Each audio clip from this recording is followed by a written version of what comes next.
it should be us on the main screen.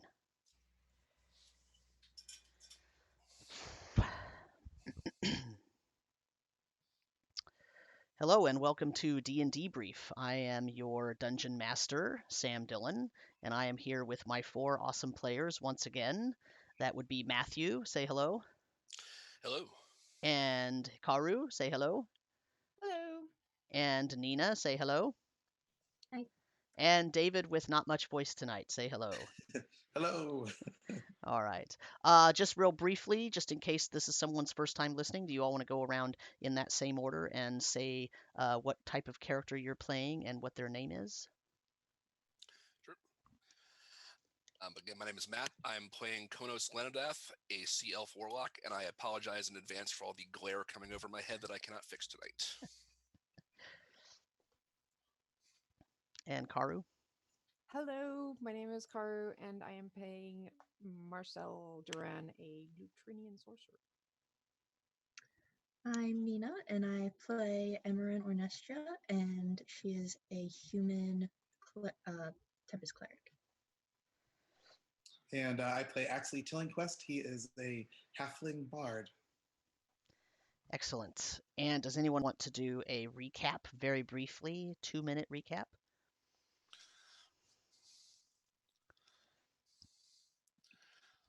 That's a lot to cover in 2 minutes. What? I only have like 2 notes in my notes. Again, what are they? They were really hilarious last time. Really good. Axley and Khonnos investigated the pirate ship, stole quite a lot, including a metal crab submarine machine and a handful of magical items. Handful. Yes. That's right. Magical Costco. Yes. Magical Costco. And then my second note is I gave my last name to the pirates because I'm a damn fool.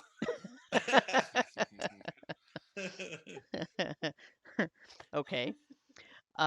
Anyone else have anything to add? That's actually a pretty good roundup of what happened. Yeah.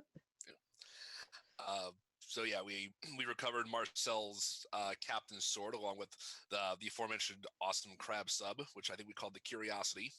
That's right.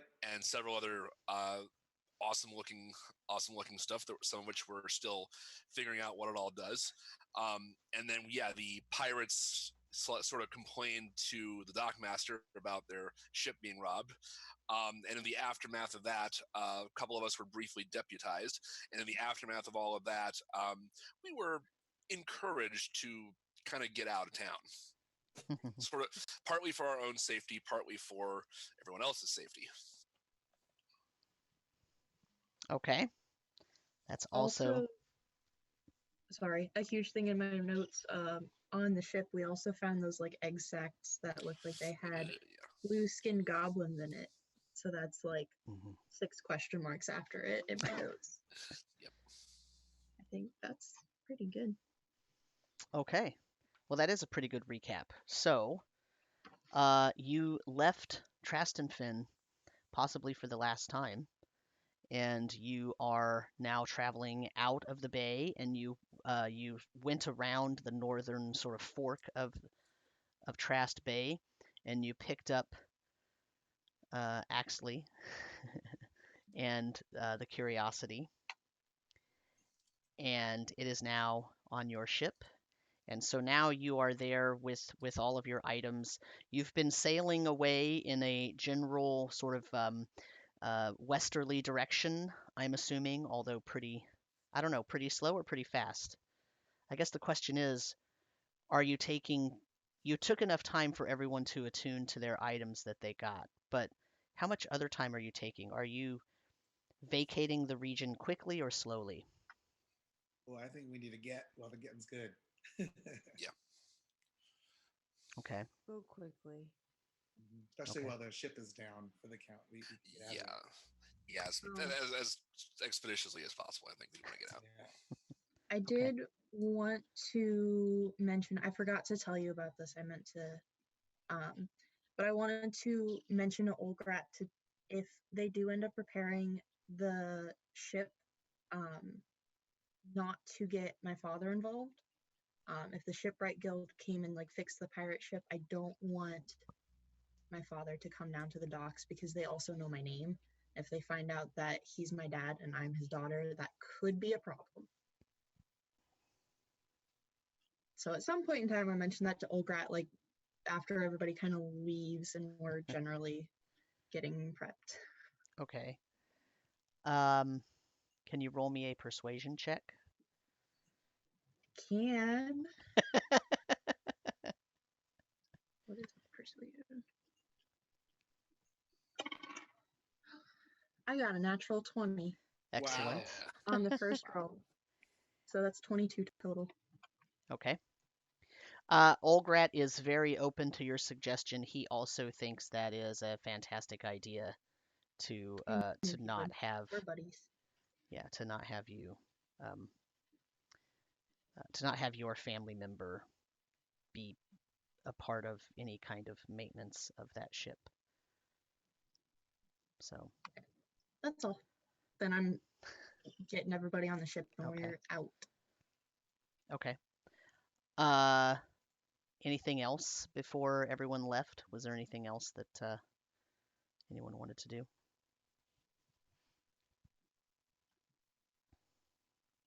I don't No, think so. I know there's some people in our party staring at the halfling who actually wanted to get out as quickly as possible for completely different reasons.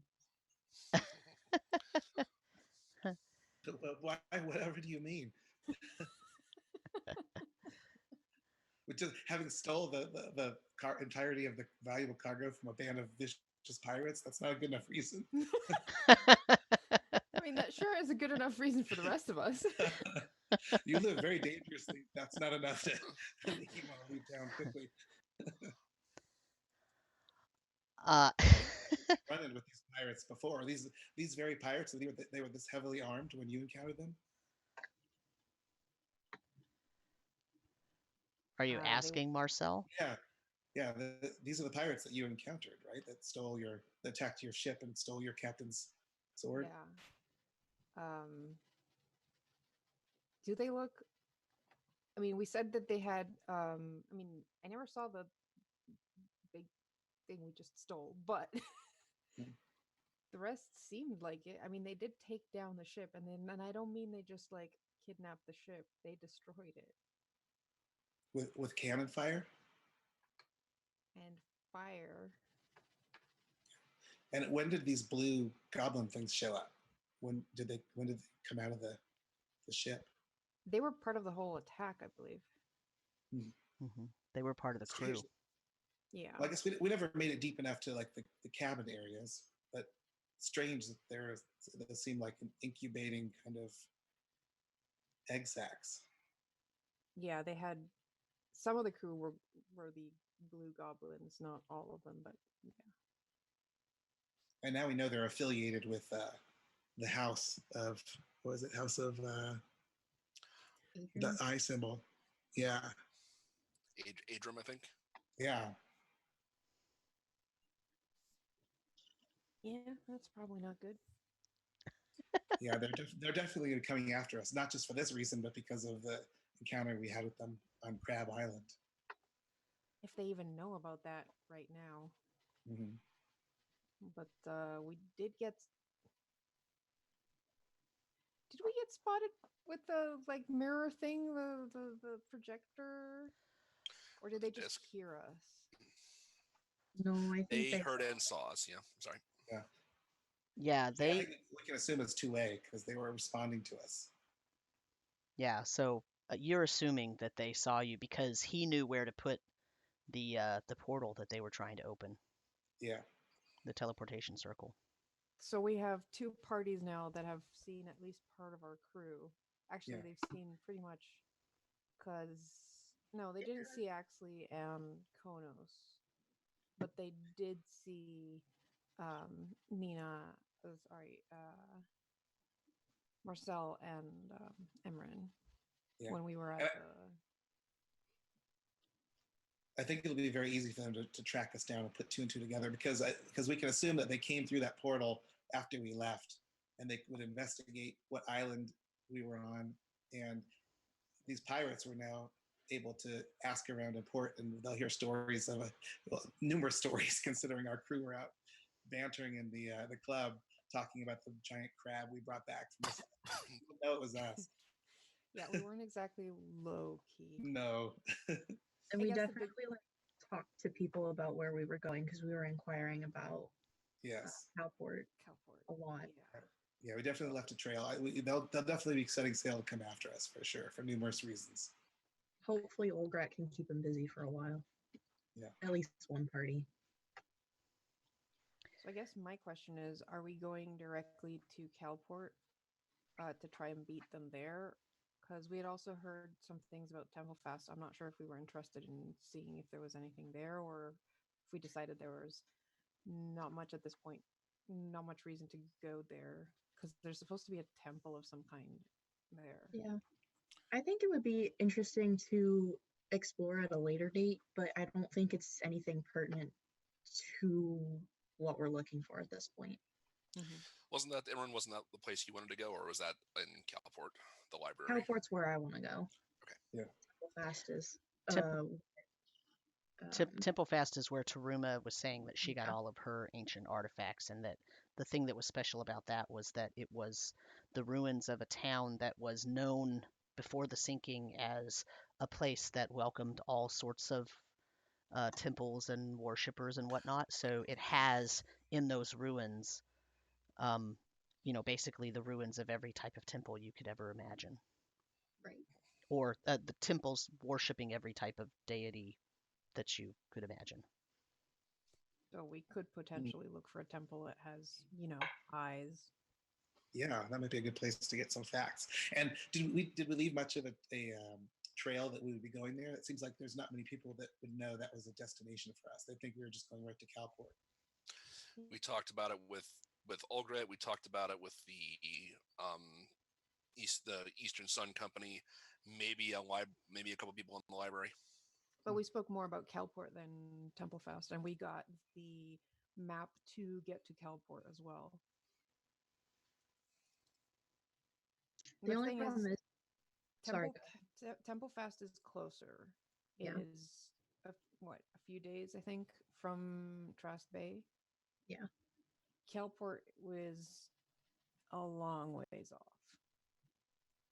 The problem with going to Temple Fast is we push back our timeline to get to Calport, and we don't have a whole lot of supplies because we didn't stock up very well. Like, we were going to sell some stuff and buy some stuff, and that because we were going to sell the black powder, and that's when this whole started. Yeah. So we didn't get as much as we needed if we were going to do extra days because we didn't have enough money. So then maybe we need to go to a closer location. Is that what you're saying? I'd say if we book it straight to Calport, I think we have enough to make it there, but any stops on the way is going to be hard pressed on food and water and supplies. Okay. If we have enough supplies to make it, sure. I think so.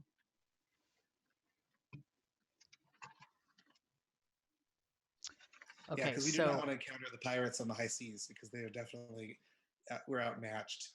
Right. So staying ahead of them might be a good thing.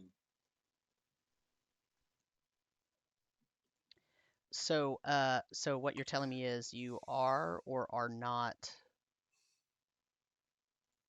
going towards Calport? We are. We are. Yeah, direct route to Calport, as probably leaving as fast as possible and pushing as much as possible, at least for a few days. Yep. If possible, I would, before we leave, I would just want to, Khonnos would want to just write a very quick letter to his brother Teraval.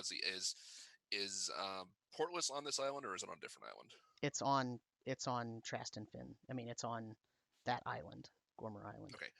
Yeah, and then he would just very quickly write a quick little letter to his brother Teraval, and just say, I hope you and your husband are well. I had recently arrived on Traston Fin a few days ago, was hoping to visit you, but I have found myself very suddenly called away. I am sailing again, but maybe back in the next month or so. Perhaps we can meet each other again when I return. I am eager to try that human's wonderful cooking again. Okay. And have that sent before we leave. Okay. If there's a courier or whatnot. You can probably give that to Olgrat. and he can make sure that it gets sent over to Portless. Okay. So, let me transition the screen over here. Right now, I have thrown up the map of the Gormer chain, and so basically, if you, I sent that to you guys as well, to all of you as well. And so, if you look at that, you can see Trastenfin, and what you're telling me is you're going to go and head exactly in the direction to the left off of this map to head Correct. towards Kalport. Is that correct? Yes. And the map of the Kalport region, if we transition over to that, these red lines that were on this map that the company the Eastern Sun provided for you, that puts you in a sort of northwesterly direction. And Kalport is supposedly on the upper left corner of that map. So I guess the question is, do you want to avoid everything that's along this trade route, or considering it looks like there's a town in the middle there on that little island, we might want to stop there to restock. Yeah, I wouldn't mind. Yeah. I mean, if we're short on supplies, we could put ourselves in a very bad situation if we lose any supplies and we're out in the middle of nowhere. Okay. Also, it would be a bad thing if we went to a little out of the way stops and got behind them. That wouldn't be bad, because I assume they're a faster ship than we are. So outrunning them is a dubious proposition. Versus if we just go out of the way, let them pass us, and then we don't have to worry about them catching up to us until we're on the island together. Yeah. And we still have business on the island. We need to be able to go about our business and do what we need to do without being hindered. I would prefer to just go straight. Book it. And didn't they have more than one ship anyway? Or wasn't there more than one ship flying those colors in that flag? That we saw? Or I think Marcel has told us about. So in the port at Trastenfin, you only saw the one ship. Okay. But the Silvertooth pirate clan basically is a known pirate fleet. I mean, it's not a small, so there are other vessels at somewhere, but it's not as if any of you have experienced those as a fleet. You've only seen individual ships. Yeah. And our ship used to be a ship flying those colors, so we know there are at least a couple of them. Well, you don't know that. All you know is that it was painted with the eye. You never actually saw it fly the flag of the Silvertooth. Right.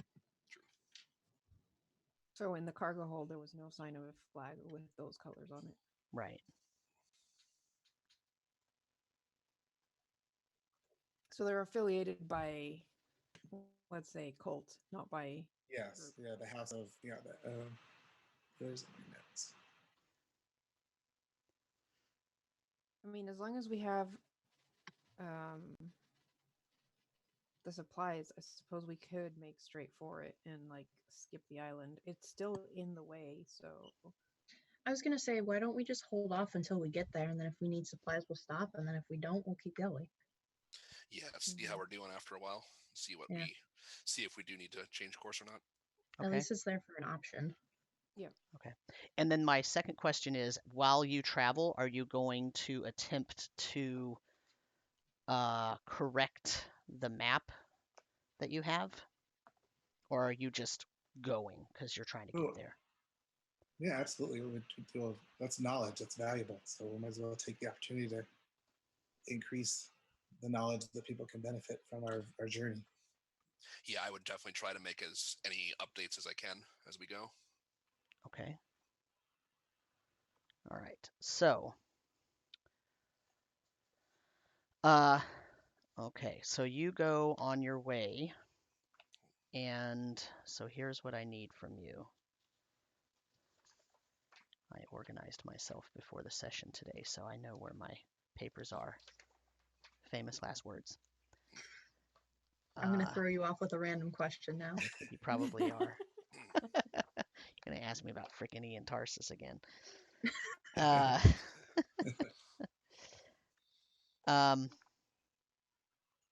Okay, so here's what I need from you. For the first day, first let me determine a couple of things.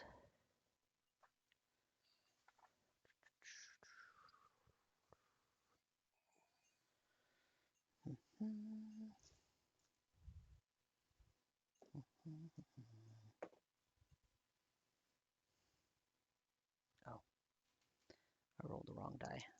How about that?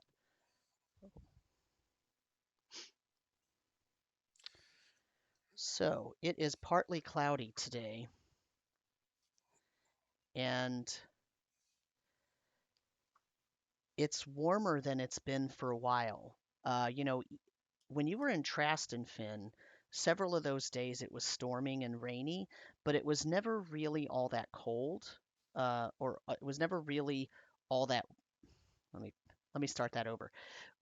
For several of the days that you were in Trastenfin, it was rainy, rainy, rainy. There was a huge storm coming in, but the only real reason it was cold is because of the wind. Okay. Now you're out on the ocean, and it's even warmer, even though now you're sort of the wind is what's driving you, so it's even theoretically more windy where you are, and you have less protection from the elements, but it feels warmer.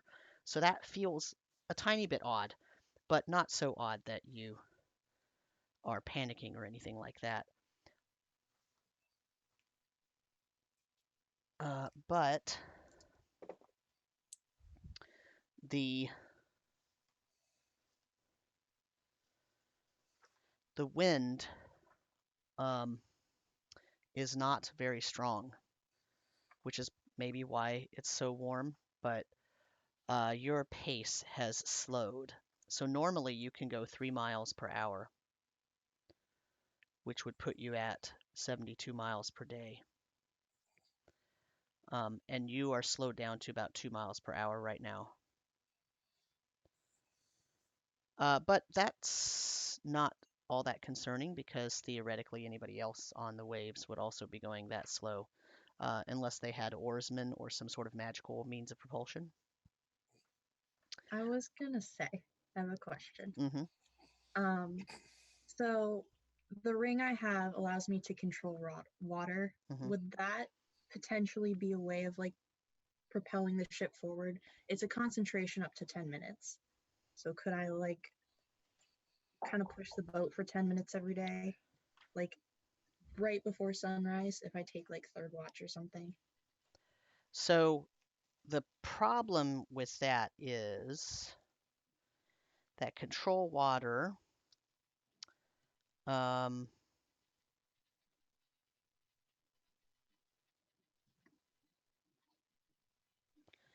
only lets you control an area that fills a cube up to 100 feet on a side. So, well, I guess that is big enough to fit the ship, right? I'm just trying to think here. So if the ship is 20 feet. 80 feet long, Yeah, yeah, you could actually control the water around the ship. you could. Mm-hmm. Cool. I can also give us a blast of wind for 2 minutes. It's not much, but we could probably at least pick up speed. Yeah. That's definitely good for like trying to outrun something. Mm-hmm. Yeah, it's not like in a day, 1, 2, because I can cast it twice, 2 minutes of wind. Yeah. Not that helpful in the long run. Mm-hmm. Right. But you should do it like right before a long rest so you don't waste the spell slots. Yeah. Ideally. And I'll do it right before sunrise because mine resets at sunrise. What's the range on that wind spell? 300 feet. So you could use it like to put a crosswind against someone else's sails, which would probably be more advantageous because it would stop them in their tracks, right? Well, sorry, not my that- spell. Yeah. My spell, Gust of Wind, is from me. So unless they were right behind us yeah, that's pretty close. or beside us, it's not. I mean, it's because it's 60 feet long. So I could affect their sails if they were right beside us. But other than that, more useful to aim it at our sails. Okay. And I'd probably have to sit at least 30 feet away from the sails so I don't break it with the force of the wind. Yeah, the last thing you want to do is rip the sails. Oh yeah. Yeah. You'll be casting mending all day. It's strong enough to push someone 15 feet away from me. So it's a pretty strong wind. So you have to be careful with that. Mm-hmm. As we're sailing, I would want Otto to be kind of clinging onto the bottom of the ship and keeping an eye out for stuff coming from like what's below the ship to make sure there's no reefs or anything we're going to sail over or any other hidden dangers below us. He chilled back out. Yeah, has he? Yeah. That's good. Good. Although he doesn't like that sword that has the skull on the crossbar that showed up in the curiosity. Do you think we would have tried at least to toss it overboard one day and see what Ooh, happens? I don't know about that. It already showed up when it decided to come with us. So Yeah. we want to make it mad.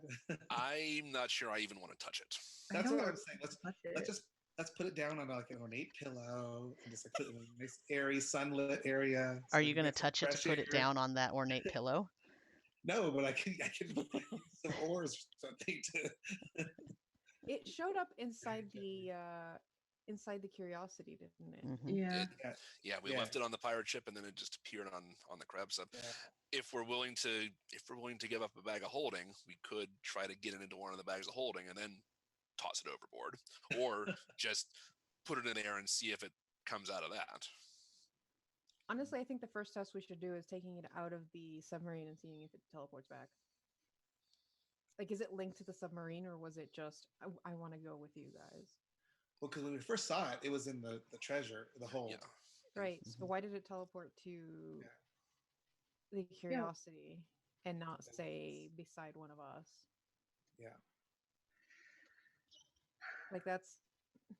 Does anyone in the party have identify? I don't think so. Nope. Oh boy. I don't think I can even learn it. I can't. Even if I had it, I couldn't afford to cast the spell. Yep, there's that's the component cost. Yeah. So that's what we might not want to do nothing until we get to somewhere that someone can identify with it. The more we mess with it, because it's obviously it seems to have some kind of will of its own, and we don't know what its intent is. I mean, my thing is maybe it's not that it has a will of its own, but maybe it's linked to one of the other magical items we took. Because we had a lot of the magical items inside the curiosity, so it may have teleported to be with something else we took. Yeah. We don't know what that is. Yeah, I mean, if I were a pirate and I wanted to guard my treasure, I would definitely want to put some cursed thing in there that if someone came in and messed with my treasure, that it would at least maybe I could Mess them follow up. them, or it would mess them up. Yeah, something like that. Yeah.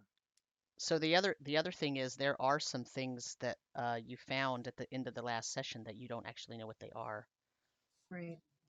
Yeah, I have a little list. We have a few things that are worth noting that the big magic items kind of eclipsed all of the things we found, but we did get some stuff that's really good for the crew and for like future trading. We got a lot more jewels and jewelry, which we can sell when we get to another port. I have a small box with necklaces with rubies, sapphires. Also, there was a necklace with large beads that was magical, but we don't know what it does. I have a suspicion to what it is. Someone should be wearing that just in case. Oh, okay. And then let's see. A tuning fork chime of opening, which I haven't read about. I don't know what that is. And this was a very odd one, right? Cube-shaped item covered with the various sigils. representing the plateaus. Yeah. I have big suspicions I know what that is. Missing a couple pieces.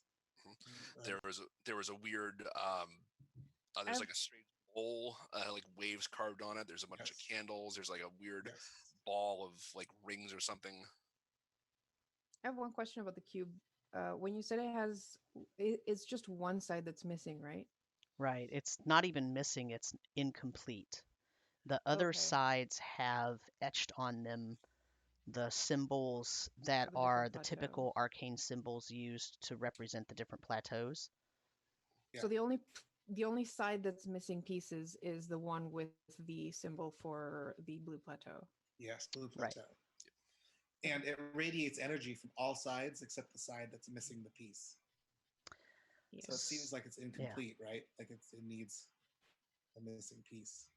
Right. So I can tell you what those symbols look like if you want to know what they look like. The symbol for the blue plateau looks typically like a stylized wave, and it has also an etching of like a strangely shaped letter B. It's in an odd script just above the arch of the wave. The symbol for the common plateau has like almost like a plank of wood, and then like a sun symbol over it, very simplistic sun, sort of a circle with some spikes on it. And then it has a stylized sort of C from an odd script. And the green plateau has what looks like a tree trunk and some foliage at the top, and it has an odd symbol for a strange script that probably is meant to be the letter G, but it's not a script that is normally recognizable, other than the fact that you know that these are the arcane sigils that represent that plane. The dark plateau doesn't have a picture, it just has a sort of upside down arrow or an arrow pointing down, and then it has some sort of stylized hooky parts on the crossbar. And the red plateau, which is one that you don't know hardly anything about at this point, has flames and stylized F. And the other one, the sixth side of this particular square object, has a wooden door on it, a rectangular wooden door.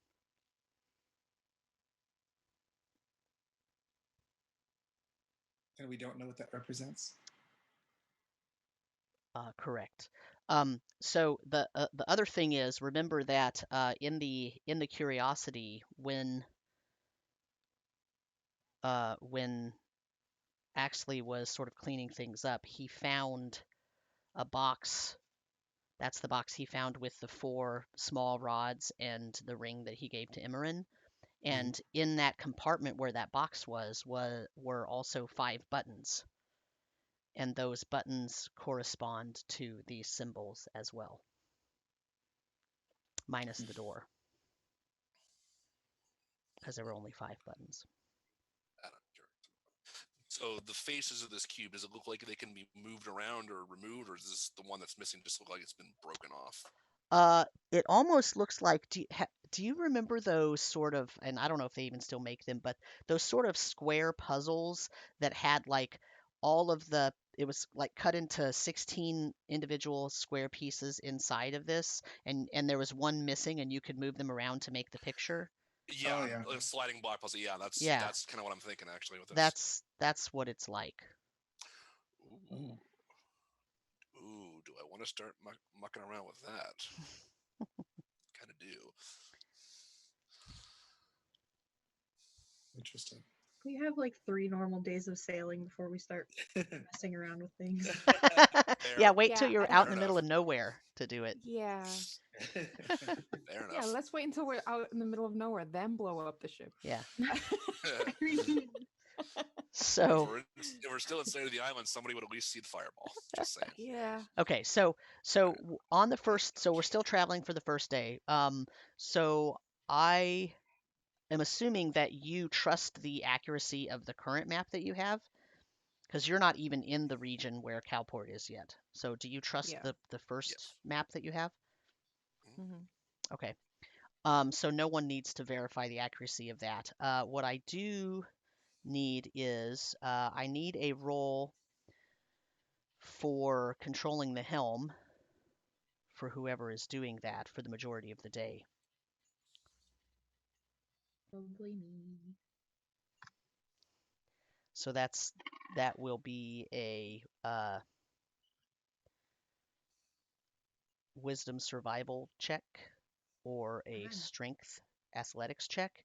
And if you use wisdom survival, you can have advantage if you have proficiency with water vehicles. I don't have proficiency with water vehicles, but I got an 18 Okay. with survival. Okay.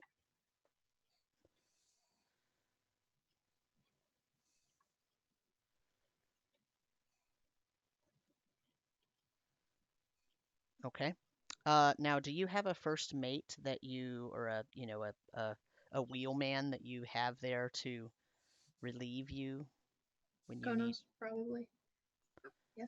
Right, but what if all of you need to confer? I mean, I would assume we would have somebody, yes. Okay, so you're going to designate one of your crew members. Who wants to create a character? A pilot's apprentice. We don't have to create them yet. I just need to know that you actually have that, right? Yeah, we'll have one. Okay. What else is everyone doing during the regular day? At some point during the day, I would give Emmeryn the weird-looking javelin I found and said, "I think you might enjoy using this. I'll give you the javelin of lightning." Cool. We don't have like the word, the spoken word that activates it, though, do we? I think I do actually. Yeah. Do you? Yeah. So yeah, when you throw it, you got to yell "zing" really loud and enthusiastically. Interesting. And what happens? It doesn't go off and says, "No, one more time. This time with feeling." It says the ability will not activate properly, so there could be drawbacks. Oh, great. Oh, good.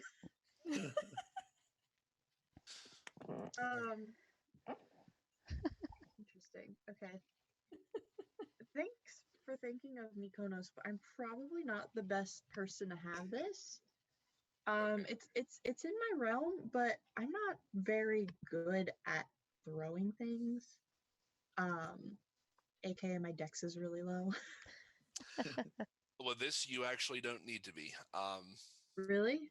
Yeah, so if you whatever you throw it, you just throw it and it just streaks out in a straight line, and anything right in the path of it has to just do a dex save or take damage. Huh. Actually, hand. Oh, I'm sorry, hand. Scratch. Okay, so you do have to make a ranged weapon attack against the intended final target of the throw. Okay. On a hit, the target takes an extra 46 lightning. So it sounds like that you attack with it, and whatever you're actually targeting, you have to roll an attack roll. But anything else that's in the path of it has to do a dex save. Gotcha. And the path is like 5 feet wide. Oh, wow. Okay. Okay. Okay. It basically turns into a giant lightning bolt, a giant sideways lightning bolt. Interesting. I can send you the notes I got. You throw it, but does it come back? Is it just a one use? I was gonna say, does it You have to go get it. retrieve it? Because when it hits the final target, that's when it reverts back into a regular javelin. Oh, wow. Gotcha. So that is pretty specific. Yeah. I remember not liking that property of the Javelin of Lightning and making my own Javelin of Lightning. Mm-hmm. Yes.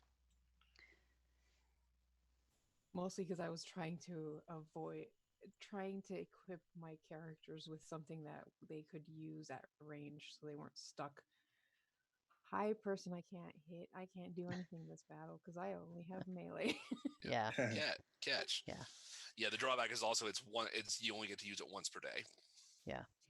It's basically a great weapon for a lower level person who uses javelins. Yeah.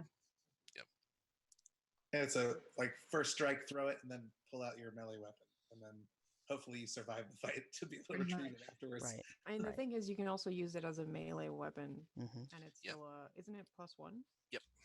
Yeah. And I mean, remember- it counts as magical damage when you turn it into a lightning bolt. So if you're a low level individual and you don't have any other way to do magical damage, then it's a nice little addition to the repertoire.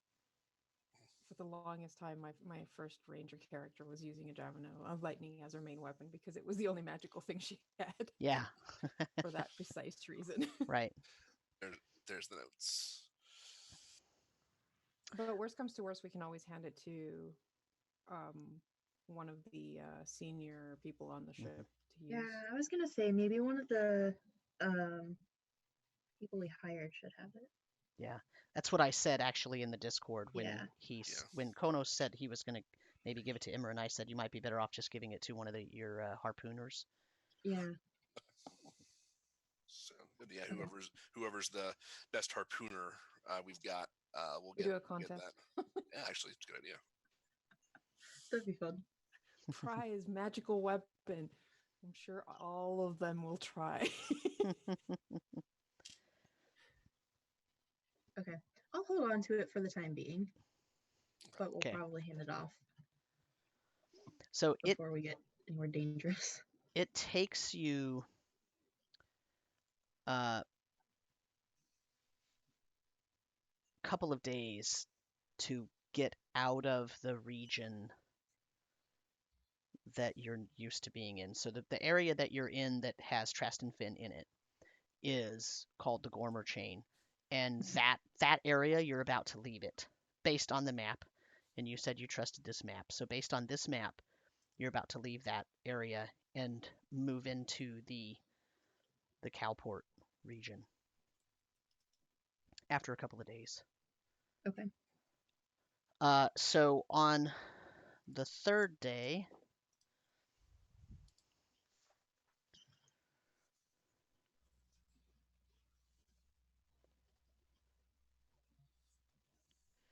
you run into a thunderstorm.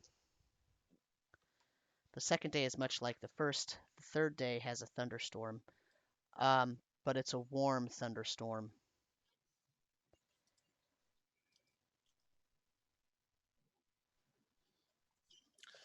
It's very tropical feeling.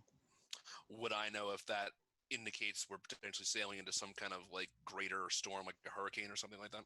It does not appear that you're sailing into a greater storm. It's just the sort of typical weather patterns. Okay. Would the storm be slowing us down for that day? In this case, it actually speeds you up because it's extremely windy. Nice. But visibility is very bad. Okay. And I have to check something here.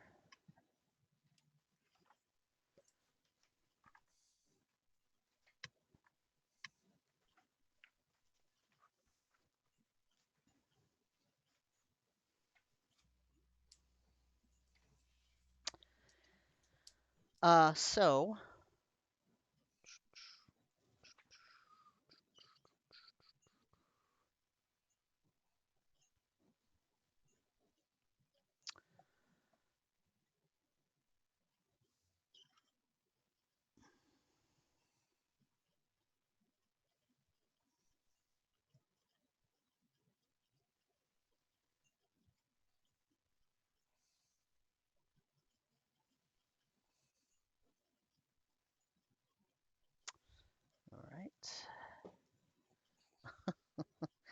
Someone roll me a d20. Does Oh, anyone? Whoever wants to do it, everybody needs to agree. Whoever wants to blame. I 17. rolled twice. I'm out. 17.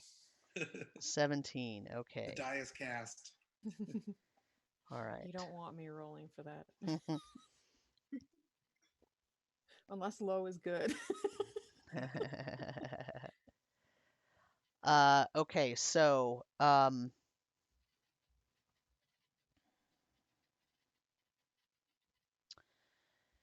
the storm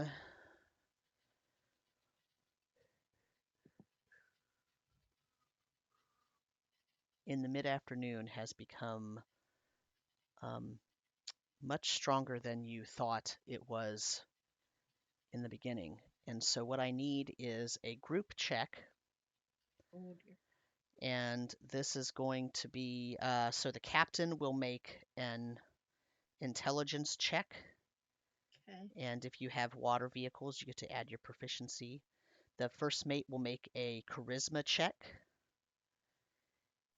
and you can either use intimidation or persuasion depending on how you want to boss around the crew. Okay. The bosun, which let me remember what roles we assigned everyone here. I'm the bosun. First mate was Khonnos. Captain is Emmeryn. Okay, so the bosun is going to make a strength check, and Oh, if you no. have carpenters or navigators tools, you can add your proficiency. Okay. And Axley, you're the final person. You are going to make a wisdom nature check, and I will make a crew check. And this is a group check, which means that more of you have to succeed than fail. Okay. Do I get advantage if I have both carpenters and navigators? Nope, because it's a group check. Darn. 11 persuasion. Nature's an intelligence check, right? Not wisdom. The DC is 15. Well, that was a 10 for me. The 5 for me. Yikes. Oh, This is not. that was a 2 for me. Oh boy. Oh, this is so Every bad. single one of us failed. I rolled a 12. All failed. That's great. Okay. Don't weather our first storm very well. Oh, hold on. I rolled a d12. Oh. Oh, that's Um, It doesn't even matter because even if you succeed, more of Yeah. us failed. that's fair. We're too far in the hole. Still, I got a 16 this time, so Okay. at least we had one success. You're now wondering. Marcel is like, oh, what did I get myself into? Okay, so, ouch.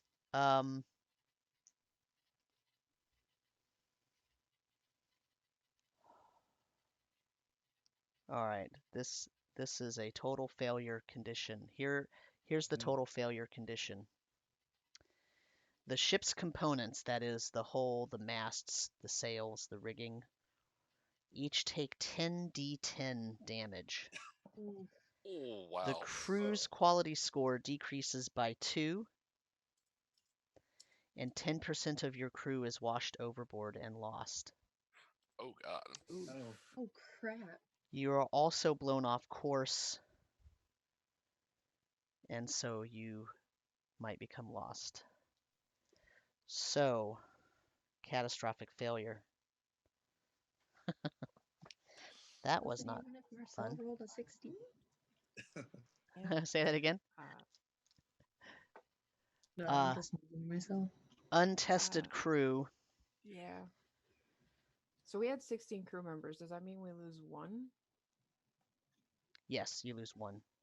Okay. 1.5. Who is Jeff? 1.6. Jeff. That's why I said 1.5 ling. Oh no. Uh-oh.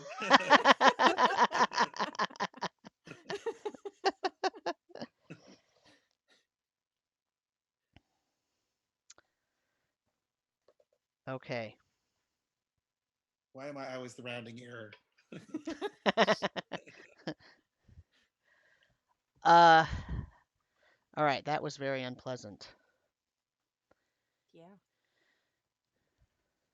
So what I need you to do is tell me what you're doing to get the crew's morale back. I'm gonna cook a nice stew and flavor it up nicely with extra seasoning and make it really nice for the people that weathered the storm. I'm gonna make my rounds and cast Cure Wounds on anybody that needs bolstering. Oh, we also need to do one other thing. Roll a Constitution saving throw with a DC of 10. 20. All of us?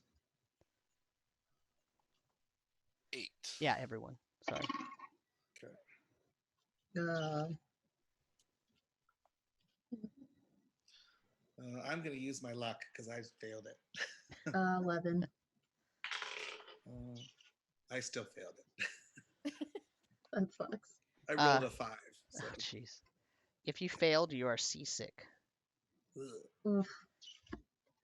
And you just gained 1 level of exhaustion. Would being a sea elf give me any kind of advantage on that? Yes, you can roll with advantage. Okay. Doesn't help. Less. Wait, So then I guess the did answer is anyone- no. It didn't give you any advantage. Nope. Not in this case. Was I the only one that didn't get seasick? I didn't get seasick. Oh, okay. Okay. Let me... Well, now we definitely need that stew. Oh, yeah. Because I'm sure some of the crew are also seasick. Dehydrated. Yeah.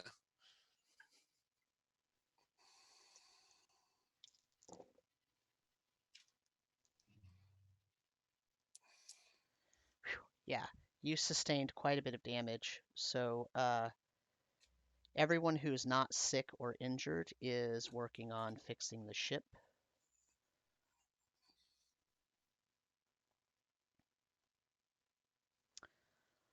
But you're almost dead in the water. Great. As a result of damage or just Yeah. because of the storm? Because of the damage. Ugh. So it's going to take about...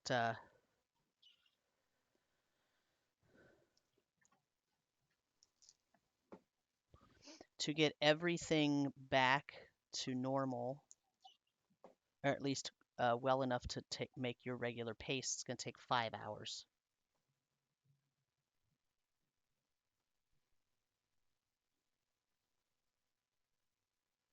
Yeah, we'll get to it. And at least we have some people who can just go jump into the water and fix things from outside as well. Yeah, I can definitely be helping with that. Like any underwater level damage, I can be help work on. I can help as well. I can grow gills.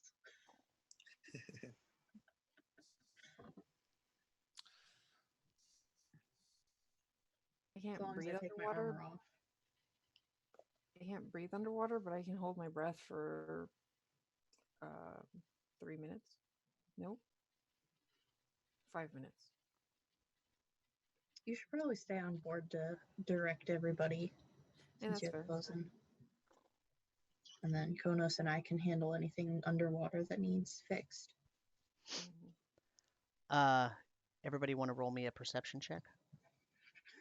Sure, we're If gonna you're get eaten under by if sharks you're out underwater, if you're underwater fixing things, you have advantage. here. Have advantage? That's 14 from me. 6 again. It's a natural 1. Wow, All rolled of a you need to great throw your roll. dice away. Well, I rolled a natural 20 the first roll of the night, and now it's just gotten progressively worse. To be fair, dice hard dice, which is what I'm using, do usually make very good dice. Exceptional quality, I should say. Mine have been just in rolling case- decently enough. Just in case they want to sponsor us. But yeah, for some reason, night's off. Is this a passive wisdom perception check? Is that what we're rolling? No, it's active. Just active. Oh, okay. So 16 for me. Actually, when so Khonnos and Emmeryn are under the ship trying to make some repairs. What are you doing? Oh wait, I'm sorry. Did I get advantage because I was underwater? Yes. Sorry. Oh, that's way better. That's a 23 Okay. Oh, nice. or 21, 22. Sorry. Karu, what did Marcel get? 14. Okay. I'm probably on one of the upper decks Okay. directing people. And where was Axley? Was Axley Yeah, in the? if I'm not busy cooking, if mealtime's over, then I'd be up on decks trying to secure things that got loosened or clear Okay. debris. Karu, sorry, Karu. Karu is on the ship. Marcel is on the ship, and Marcel and Axley are on the upper deck. And as you're sort of trying to keep an eye on the ocean, because even though the major portion of the storm has dissipated, but it's still kind of rainy, and the visibility is really, really bad. And you're just trying to make sure that Khonnos and Emmeryn are going to remain safe and that there are no large threats. You're also still trying to steer the crew and give them directives in terms of what's happening and what they should be doing. And you see something move under the water, and it's pretty fast, and you're relatively positive that it was a humanoid form. And underwater, Emmeryn and Khonnos are trying to, just inspect everything and make sure that any of the damage that was seen inside hasn't cracked the outer hull or led to any major damage from the outside, scraping nasty barnacles off and things like that. And at one point, there is a piece of the hull that looks like it's compromised in some way, and Khonnos is trying really, really carefully to fix that without making it worse, and sort of test how bad that damage is and what it's going to need to repair it. And he can't get the board to sort of shift back because of the difference in water pressure. And Emmeryn is trying to assist, and then Emmeryn, out of the corner of your eye, you see a humanoid form swimming towards you very quickly. And then the next thing you know, it's basically next to you, and it looks at you, and it acknowledges your presence. And this humanoid-shaped creature is it has a sort of it has scales, very fine, thin scales, and it has the snout that it's basically the shape of like a crocodile, like an alligator. Oh, good. Okay. And it is swimming very, very quickly. It doesn't have fins, but the belly and anterior portion of this creature looks a little bit more sort of light greenish, and the back is sort of a darker blue. And it's very, very muscular, and it's wearing a shell necklace, and it has, like its feet are almost like fins. And it swims over to where Khonnos is, and it tries to help Khonnos reposition whatever that hold piece is that's out there. So roll a history check for me for Khonnos and Emmeryn.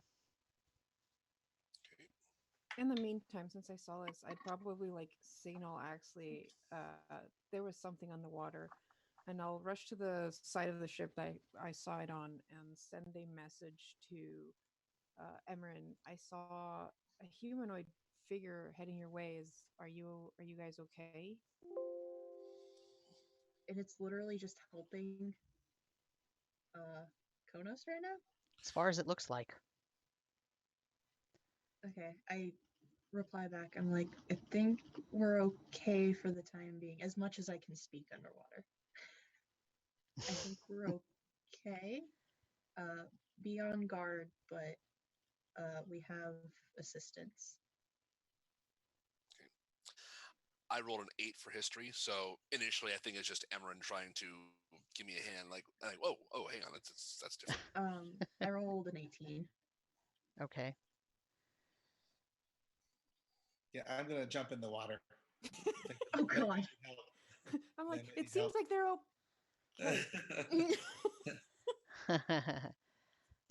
Oops, sorry.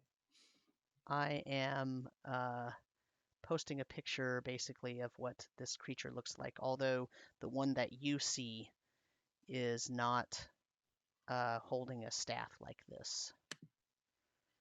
So I just threw that up on the screen for our people watching.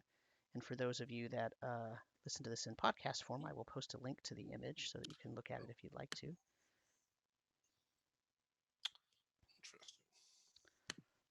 And I will also post an image in the Discord in case you don't have the stream open. So what was your history roll, Emmeryn? 18. Okay. And Khonnos, what was your 8. Okay. Khonnos, you can roll with advantage since you are a waterborne creature. Okay. 13. Okay.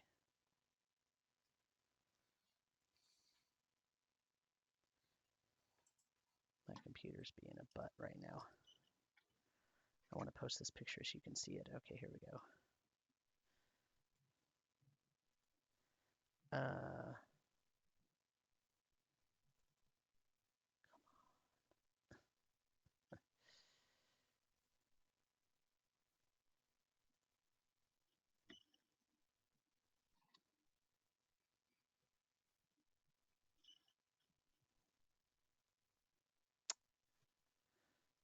Oh, there it goes.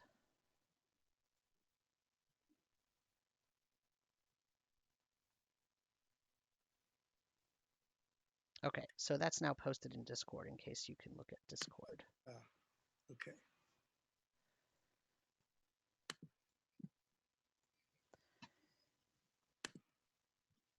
So you recognize this creature as the group of creatures known as the Hokka, which are a reptilian race of individuals who live on islands, but they also are able to easily move through the water. And they swim very fast. Okay. Would I know what language they speak? If they speak at all?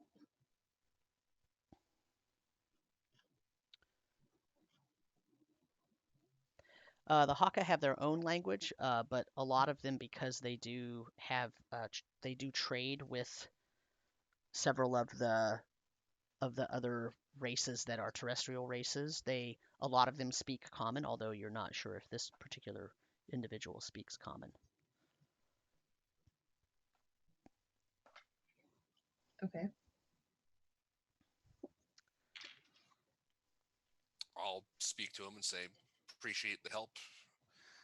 Can you tell us more about where we are? He nods and he points up. Okay, like up at the surface. Yeah, the surface of the water. Does he indicate is like he wants me to swim up or? Probably. Axley, you jumped over and you land in the water, and you see Khonnos in front of this large humanoid with a crocodile head. Okay. Do I know what it is from history? You can make a history check for me. Is this considered common history? The knowledge that they exist, yeah, it actually probably is. Okay. Advantage die. 14 plus, so 16. Yes, you know that this is a Hokka, although it's possible you have never seen one in real life and you didn't realize how large they actually are. Okay. And I can see that they're talking underwater, or they appear to be communicating. You just see the reptile pointing up. You don't Okay, actually let's hear watch. any conversation. And then Khonnos starts swimming upwards at that point. Emmeryn, are you following? I'm just gonna look at Axley like and swim up. I'll swim up. I'll follow. Marcel, you see Khonnos breach the surface of the water, and then you see a Hokka breach the surface of the water, and then you see Emmeryn and Axley come up. We found some help. Do I know these guys too?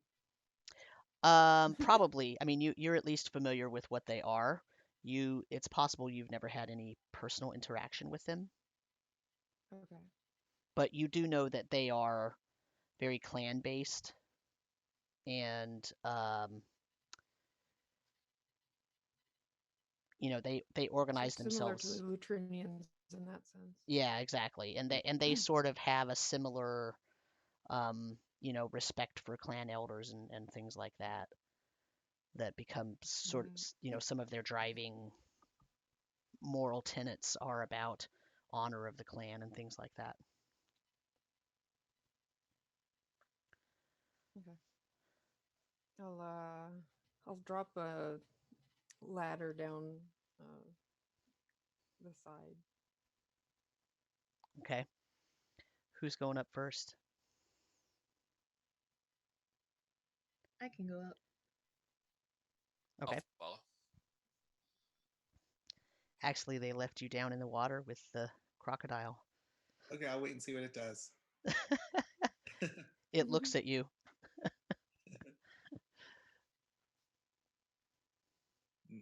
We're out of the water, right? So I'll say in common, "Welcome to our ship."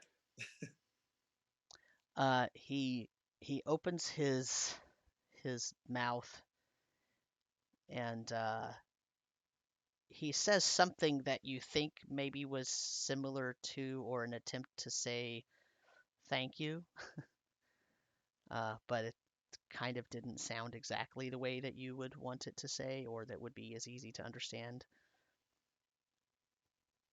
Okay, I'll motion to the ladder. He says, after you, once again in a sort of garbled, not entirely pronounced correctly version of common. Okay, I'll swim over to the ladder and go up. Okay. He follows you. And now that he's standing, you all are now on the deck, and now that he's standing on the deck, you see that he is 7.5 feet tall and extremely muscular, but very, very thin.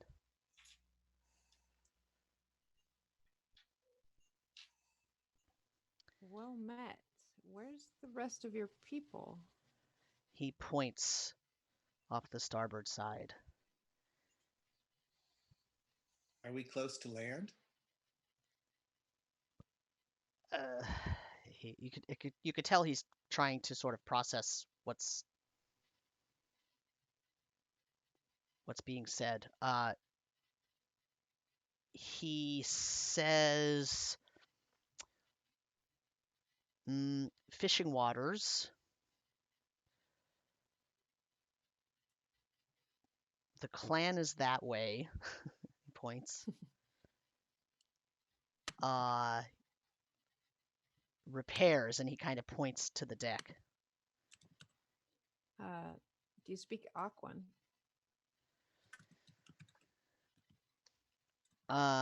Yes. I switched to Aquan. Is it easier for you to speak in Aquan? He kind of relaxes a little bit, like he can understand that just perfect. Oh, good. Yes. You have trouble with your hull. My clan's that Yeah. way. We can tow you. That would be good.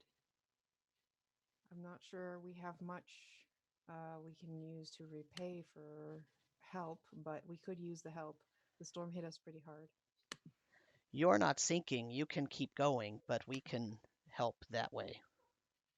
I was gonna say I also speak Auckland because of the ring. So do I. Oh, cool. I was gonna offer to translate for anyone who doesn't, but Because I'm the only one who can't join this party. you have comprehend languages. I do. I asked him, you've seen the damage that was done. How long do you think it would take to repair? Not long, but it could be trouble if you keep going. Right. We have a long ways to go, so it might be better if we fix the damage done to the ship now. I would agree. How far away would we have to sail to reach you all? Hard to say. The storm threw me off too. Let me go get some helpers and we'll tow you. I'll be back in 1 hour. Okay. As we're talking, can I sense if he is genuinely offering to help us? You can do an insight check. All right. 18. How much? 18. He seems genuine. As he's talking and it's becoming more clear, his speech pattern and whatnot, it dawns on you he's very young. Okay. I'll offer him a bowl of hearty stew before he heads off. Do you have it in your hand? Oh, is he going to leave immediately? Yeah, he's going to jump off the side Oh. and dive into the water. Oh, okay. But if you have it, he might eat it. I'll ask him if he would like a meal. What's in it? I don't know. What Probably mostly seafood. Yeah. Well, maybe some vegetables. We're only 3 days out from port, so we probably still have vegetables. He says, no, I'll catch lunch on the way back. Do we want to send someone with him? who could keep up? I can. I can Probably. keep up What's your swim speed? 30 feet. Mine's 40 with the ring. This ring is great, guys. This is great. No, yeah, mine's 40. I can probably keep up a little better. I turn to him and ask, do you want someone to accompany you?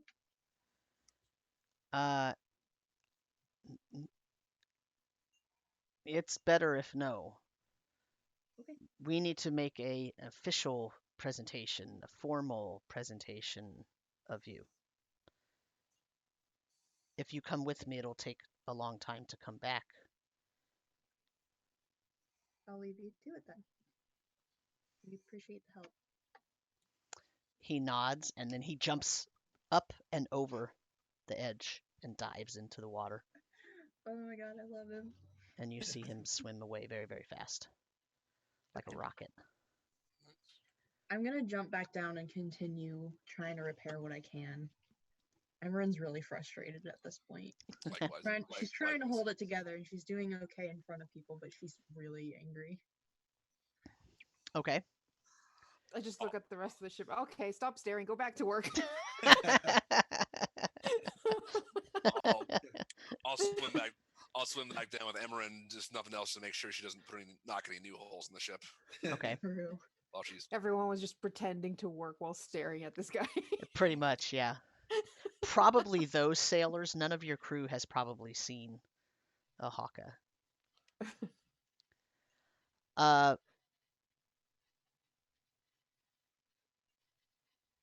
Axley, are you going to look at that box of rods? The ones that have the buttons on them? Is that what you're talking about? Yeah, you found a box in the you saw a panel and you removed the panel and there was a box in there That box had 4 rods and a ring, and then there were buttons behind the panel that those control something with the curiosity. The Which we were rods you worried about haven't those being- actually looked at. Yeah, we're worried about those buttons being some kind of weapons or offensive damaging things. So we don't want to experiment with those until we Right, do but it. the So- rods are in a little box. They're not part of the curiosity. Oh, they're just loose rods? They're I was thinking not about loose. levers. They were in a little case. There were Those 4 with the rods and ring. a ring in there. Yeah. Oh. What do they look like they're made of?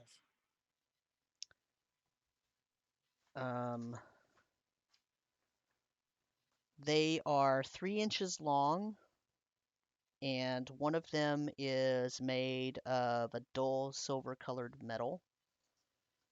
One of them is made of a light-colored wood, and it has indecipherable sigils burned into it. One of them is made of a jet black, some type of jet black metal, and another one is made of silver. And it All has different. it has a goat figurine, a silver goat figurine on each end. They're about 3 inches long, like this. So there's 2 silver. Yeah, there's the first one's a dull silver-colored metal. The second one is a light-colored wood with sigils burned into it. The third one is very, very dark jet black, and the last one is silver, but it's shiny silver, not dull. Can I cast comprehend languages to read the symbols? No, because it's not writing like in a language. It's just decorative sigils put on it. Okay, well, yeah, I mean, I don't want to push the buttons, not knowing.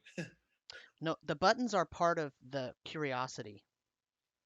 So what happened they're was rods. you were cleaning up the place, right?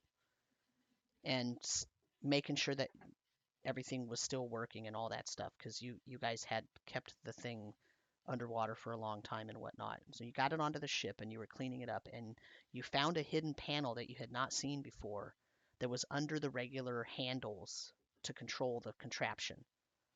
And inside that panel, when you remove the panel, inside are 5 buttons. Those are part of the curiosity. Also inside that hidden panel, that secret compartment, is a box. Inside the box, when you open it, there are 4 3-inch rods and a ring. You gave the ring to Emmeryn. The 4 So rods are those rods are smaller than a normal, like a wand, say, right? Right. That's right.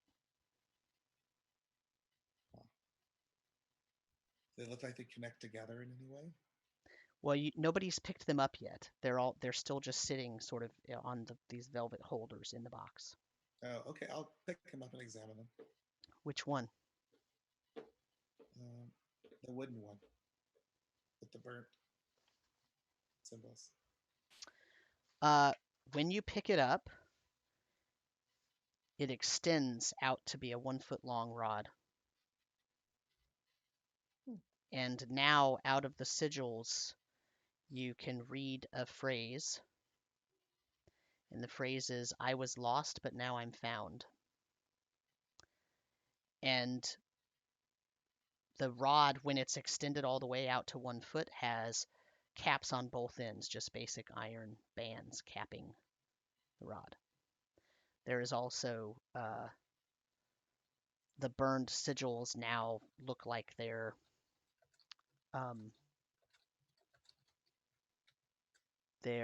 like almost, they look like they're gold inlaid now, rather than sort of burned and stamped into the wood. They look like they were carved, and then it's got gold filigree in it.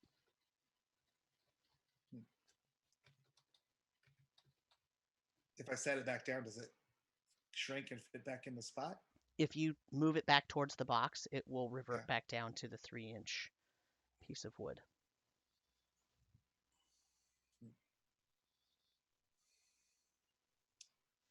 All right. Well, I'll take the box that has them in it up on deck, and I'll just wait for everybody to come back aboard.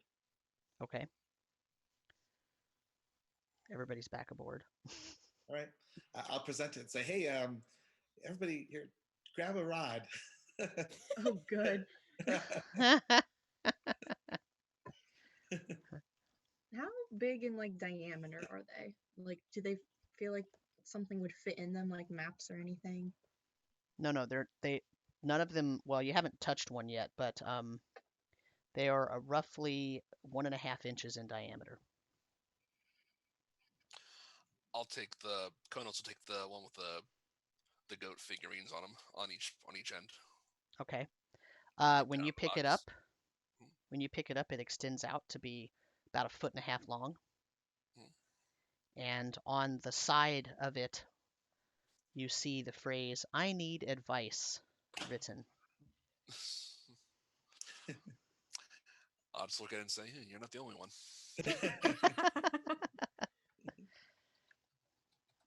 After I watch that happen, I'm gonna pick up the jet black one. Okay. It extends out to be about 1 foot long. Okay. And stamped into the side of it is the word dark and quiet. Or I guess the phrase dark and quiet.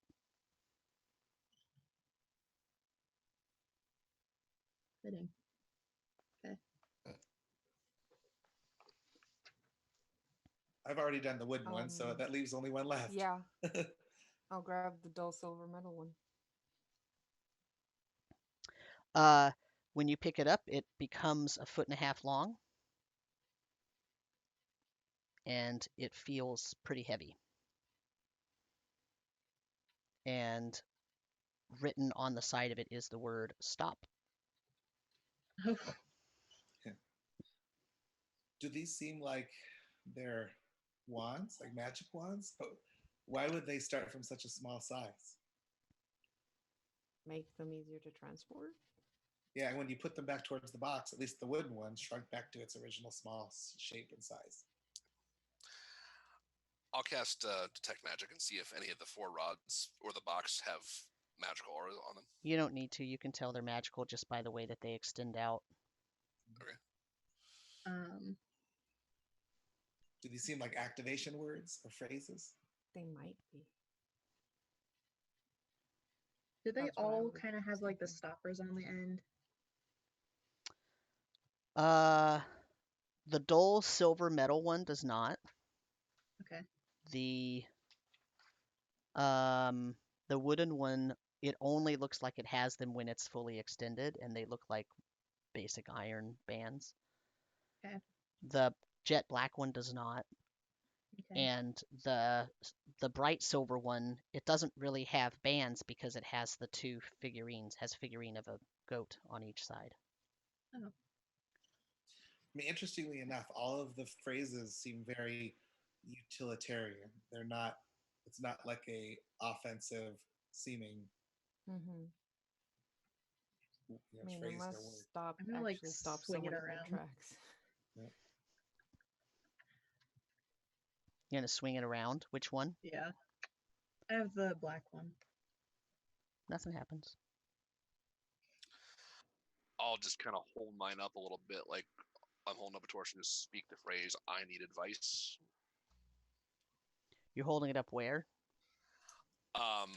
Just kind of like holding it, it's like it's pointing up straight up, like I'm holding a torch. Okay. All right. As Khonnos lifts it up and says, I need advice, out of the top of the rod, an enormous goat jumps out of the rod and lands on the deck about 5 feet away. It just literally jumps out, flies through the air, and lands on the ground on the deck. And it sort of looks around, and then it shakes. You know how that dogs do that thing where they shake and they begin shaking in the front and then they shake all the way back to the tail? That's what this goat does. And then it turns and it says, "Ah, there you are, there you are. Yes, very nice to meet you. What do you need advice about? Perhaps where to find the nearest bit of land?" Yeah, that's a good place to start. Oh my god. Who are you? Well, I am Todius. Sorry, say that again. Todius. Pleasure to meet you. I'm Khonnos. Have you been in that rod for a while? Very, very nice to make your acquaintance. And he sort of does this weird sheep bow where he puts his Oh my paws god. across and he sort of bows. What is happening? He says, well, I've been in there for a little bit of time, yes, but don't worry, I'm not stuck inside the actual rod, you know. There's a very nice house for me in my regular home area. What Okay. would you like advice about, my good man? Um, what direction is the nearest land from here? Well,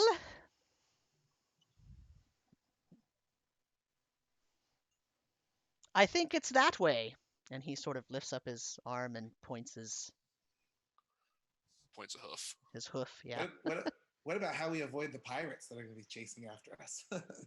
Well, that's a whole different question now, isn't it? I think the best way to avoid them would to be to go where they are not. I love it. I Yeah, am that's fair. dying over here. So if anybody wants to do a history check to see if you've ever heard of Todius, you can do so. Yeah. Todius the goat. I got another natural 20. I'm not kidding. Am I still exhausted? Yes, you are still exhausted. Oh, then that's only a 9. Axley History use. I got a 19. and Marcel. I got a 7. I have no idea. What's a good? Emmeryn and Axley have heard legends about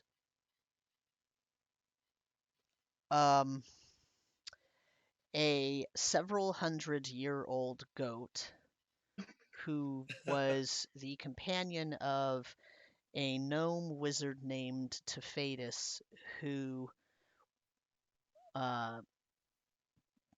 founded one of the ancient schools of wizardry before the sinking, like multiple centuries before the sinking.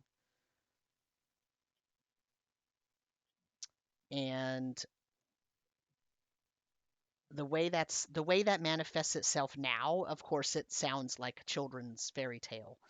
But Yeah. basically, in the gnomish lore, the goats are seen as symbols of strength and loyalty, and they are welcome, good omen signs. And Todius was apparently the companion of Tempest and was an intelligent goat who, helped him when he needed help or something. That's pretty much all you got. I'm sorry, what was the wizard's name again? Tempest, Tafedis. Okay. Okay. The school of wizardry that he founded was called the Hovel Arcana. The Hovel Arcana, Hovel Arcana. Okay. So when the goat jumped out of the rod, Mm-hmm. Emmeryn definitely dropped hers and stared at this, then started remembering this and kind of sidled over to Axley and was kind of like, "Do you remember that one guy that was telling us about the goat? That was this guy's partner. Do you remember that?" I recall something about it, but this is like out of legend from hundreds of years ago. Yeah, that's not supposed to be something real. Okay. Right But about yeah, that it's time, talking he goat. looks around and you hear him go, I say, does anyone have any nosh? It's been quite a while since I've had anything to eat. Oh, one moment. I'll go fetch him a bowl of stew.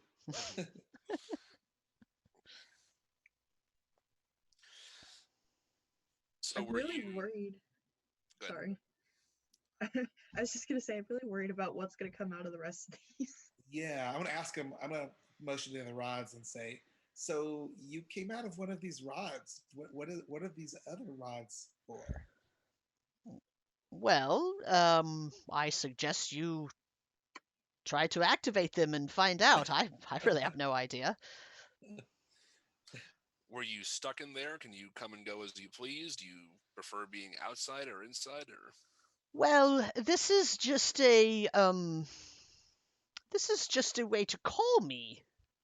I don't live in the rod.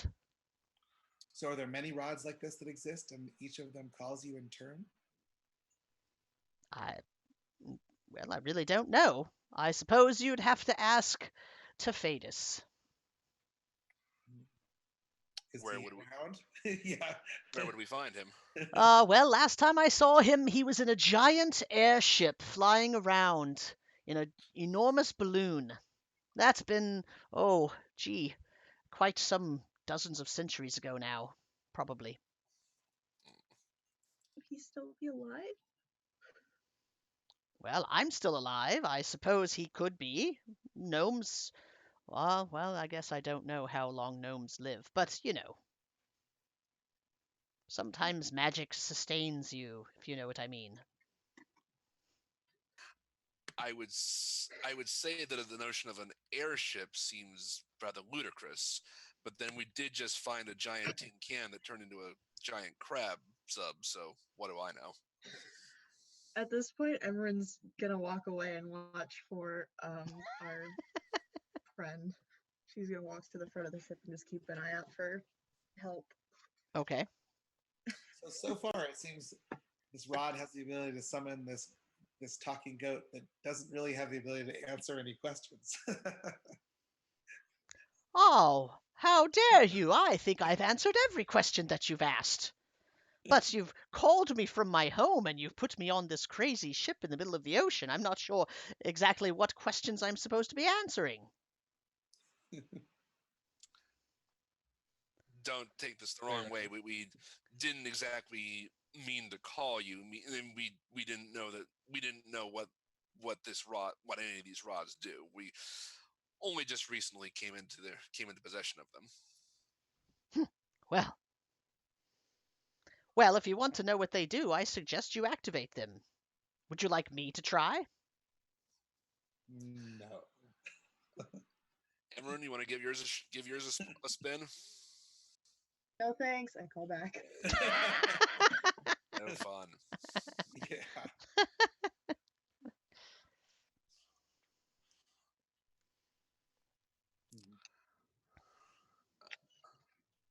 Emmeryn's starting to write in her journal. And then she like suddenly gets back up and spins back around because she has a question. I mean, no offense, Tadius, but it seems like if I were to ask you the question, how do we find something specific that we're looking for? Your answer would be something in the neighborhood of, well, go look for it. Well, if you ask such inane questions, I suppose you'll get inane answers. I have a question. Yes. Who was the last person you spoke to? Who was the last person that activated this summoning device? Well, I don't know. You see, they activated it and called me forth, but then they tried to put me in a cage. And, you know, I don't take too kindly to that, so I left right away and I didn't go back. I didn't really wait around to catch their name. That's why I jumped so widely out of this one. I was afraid perhaps they were trying to cage me again. Can you describe what they looked like? Well, not really, because they were behind a veil. A veil. Yes, everything was veiled. That's why they had to catch me with magic, and I barely escaped. Everything was veiled. I could not see it. How long ago was this? Do you know? Not really. I mean, my sense of time is very different from your own, probably. She's gonna walk away again, frustrated that nothing got answered. Was the world covered in all this ocean the last time you burst forth? Good question. He pauses to listen to the answer. I don't really know, but it did smell quite fishy where I was when they tried to cage me. So possibly. Excellent. Oh my god. This is day 3, everyone. Do you know anything about that strange sword over there with the skull handle? Where is it? On that pillow, lounging against the sunny area of the mast. You have it laid out on a pillow somewhere? Yeah, Okay. get some fresh air. He'll walk over to it, and he gets about 2 feet away from it, and then he says, well,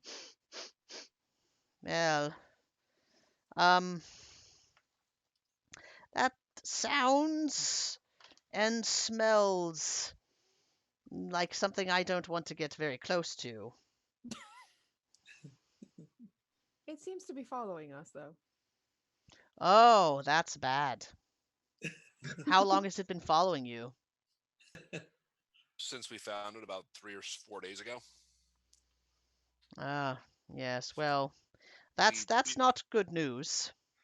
Yeah, we found it on another ship. We didn't touch it. We left it, but then later it was here. It somehow got itself here. Ah. Well, I think it's supposed to be yours then. Okay. Any idea how we can get it to stop following us? Well, if it's supposed to be yours and it wants to be yours, then I don't think you can. Well, not without a great deal of trouble. I mean, if you really want to know how, I can tell you. It won't be simple, though. Oh, we don't even use swords, do we? I mean, I guess a couple of you can actually use swords. Well, I say this I mean, as I'm wearing a rapier. I mean, sometimes things just choose you. Surely the halfling understands that concept, yes? But for good or bad is what we're trying to determine. It sounds like you're implicating that if we could get rid of it, we should. Well, Considering you don't want to get anywhere close to it. Well, I don't want it following me back home, that's for sure. We're just trying to determine if it's a danger to us and the crew or the ship. Well, it's a danger, of course, but you can't get rid of it so easily. I'll bite. How would we get rid of this? Well, if you really want to get rid of a sword like that, you're going to have to throw it back in the forge that it was created in. Oh, Lord. Oh, it's that kind of item, isn't it? I'm not sure if a forge exists. I mean, considering most of the world was covered in water, it might just be underwater. That could be, yes. Yes, that could be. Unless you, knowledgeable goat, know where it was created or could have been created. His head goes up slightly. I love this game. Well, I do know where it was created. I think. I can't be sure. Sometimes they play tricks. I believe it was created in the forges of Mount Brackhill. It has a companion brother blade. Oh. If you want to destroy them, you'll need to find both. What does the companion blade do, or does it have a name? Oh, its name is Celagon, and it has been used in the history of the human lands multiple times to destroy demons. It's a very storied piece of equipment. I wasn't aware there was an evil twin brother over there, but apparently there is. And it likes us. Yes, yes, it does. Any idea where the other one might be? Celagon? Yeah. Oh, wherever he wants to be. I'm not sure. I have not seen him in decades and decades. So he's much like this guy. No, that not at he- all.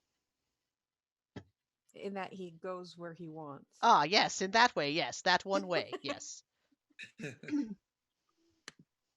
So, any idea what misfortune could befall us with this sword following us around? Well, how long do you have? I mean, the list is quite long, and if I go one by one, it would be quite a long time for me to explain it all. What's the worst that could happen? Well, it could call its next preferred owner to it. Hmm. Because thus far, it's just quietly laid there. It hasn't. It's left us alone, and we've left it alone.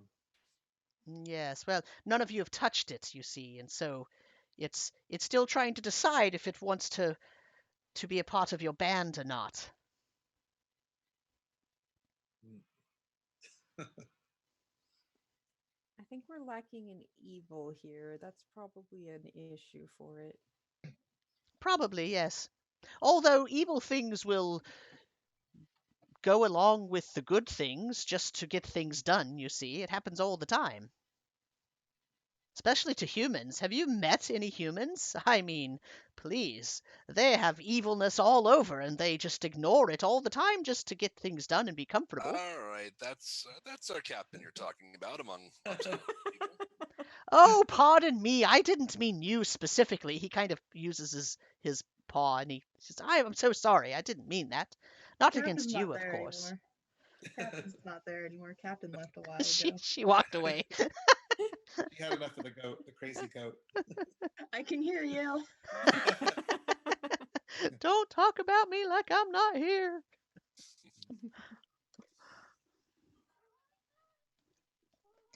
Has all the crew gathered around this talking? Oh boat yeah, that they're just totally like magically appeared? they're just trying to figure out what the heck's going on. First there's a I'm gonna start, crocodile, like, now there's a ushering goat. people. I'm just gonna start. Yeah, I know what happened, but we gotta keep moving. Come on, just helping fix whatever I can fix. So can we can summon you forth from this rod and ask you a question whenever we want? Is that the deal? Well, I mean, I suppose, but I'm supposed to be giving advice. I'm an advisor. I'm not just at your beck and call to answer one question here and one question there. But I suppose, technically, if you have the rod, I suppose you could do that, but doesn't mean I have to like it. So are you saying you prefer to just stay out of the rod and wander around a ship? Well, it's quite nice here, isn't it? I mean, the air is very fresh, and there's lots of friendly people who I bet want to pet me. Do you want pets? Well, you know, they're not bad.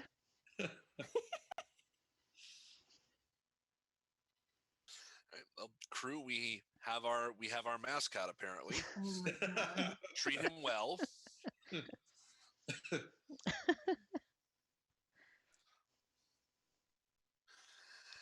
Well, Do you have any more of that carrot stew? Oh yes, there's plenty. Should I just go down to the mess hall and get it myself? Sure, help yourself. Oh, excellent! And he goes running down to the galley. What do we do about this goat? I hope he doesn't eat us out of the ship. Yeah, he's gonna eat all of our supplies. That's kind of what goats do, right? probably start eating the. Keep him away from the sub. Goats eat tin cans. Do not let him within 10 feet of that thing. We can always put him back in the rod. I was gonna say, can we put him back, or does he have to go You'll I have think to he wants to go back. you have to figure out how to make him go back into it. Okay. Maybe just use the one and say I don't need advice. Okay, I'll wait about 5 minutes, assuming when the goat has finished his stew and said, advice, don't need advice anymore. We're good for now. After you say that, you hear him running up to the deck, and he's chewing. He's got like this big mouthful of like, you know, I'm sure there's like, you know, the greens of carrots are coming out this side, and there's like, he's got like he's like balanced a bunch of like oranges and whatnot on the back of his neck, and he's running up and he says, "Oh, really?" And he kind of tries to talk, and all the food comes out. He says, "You're done with me already? Ah, it's so disappointing. You short-lived species are just so impatient. Very well." And he kind of puts his paw up, I mean his hoof, and you hear like a snapping like that. But of course he has a hoof, so he can't snap. But then as he snaps, he sort of just gets sucked into the end of the rod, and it just kind of goes, and he goes into the rod, and he says goodbye as he's going in. See you later. Okay, that was weird. I would ask if anybody else wants to try one of theirs, but maybe not after that. But at least we know how to put them. But at least we know how to put them back, so that's a good thing. Oh, Yeah, boy. maybe next time wait till we're like on ground so we can like give him food that isn't gonna put us short on supplies. Let them go graze a bit. Mm-hmm. Well, one rod says, "I'm lost, but now I'm found." That seems the least harmful of what's One left, potentially. one says stop, one says I was lost but now I'm found, and one says dark and quiet. Dark and quiet. Oh boy, I don't know. Do we want to try another one? Well, we are kind of lost. Maybe. Yeah, I'm just worried about like what exactly does found mean? Maybe it'll help Does us that determine mean where we are. we learn where we are, or does that mean someone finds us? Because I'd rather Else learns where we are. Yeah. Yeah. Well, considering a talking goat leaping out of the last one was the last thing that I would have thought. Could be anything. Oh my god.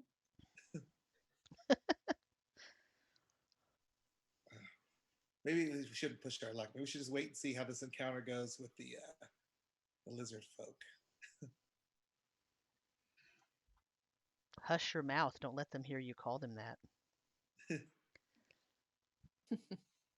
I'm still like keeping an eye out for them as I'm like making repairs where I can. It's only been about 40 minutes, so he said he'd be back in an hour. Still impatiently just watching. Okay, so are you guys going to put the rods back into the box then? Mine's on the ground. I'll put mine back. The one that's on the ground, did it turn back into the 3-inch rod, or is it still Nope, it's on the ground, full size. full size? So it only becomes the 3-inch when it goes into the box. Correct. It's odd. So the box has meaning too. They're all four meant to go together. Yeah, that's what I was thinking. It was like this is a set. Yeah. Which would lead you to believe they have some complementary form of usefulness or utility. Mm-hmm. You know, I'm lost, but now I'm found. This one somewhat answers questions in a very confusing and attitudinal way. He's not all-knowing. He's just very knowledgeable. Yeah, Very wise, but not entirely helpful. Like he may not be the most helpful if he doesn't want to be. Yeah. But okay, I'm gonna keep my mouth You got to shut. pry the information out of him. I mean, Well, it's he not. gave us. It didn't say ask any question and I shall answer. It said I need I advice. need advice. Yes. Yeah. Yes. You didn't actually ask him advice. You asked him pointed questions. Mm-hmm. Yeah, as a knowledgeable goat, I'm sure if we need advice on something, he can give us advice. I guess. Yeah. Yeah. I think we just didn't have anything specific that we need advice with that we could think of at the moment. right? I think we were all too shocked by seeing a giant goat appeared that talks. Yeah, but just a bit. Yeah, I'm sure he'll have his time and place. I'm sure the time will come when we'll be desperate enough. Perhaps. Interesting. Well, these other three rods are going to be Yeah, dark and quiet. I'm guessing makes everything dark and quiet. That seems pretty straightforward. How much dark and quiet is up for debate, but I don't know if we want to find that out while on the ship. Yeah, or it turns you into a rock. I mean, it could be anything. Don't give the DM ideas.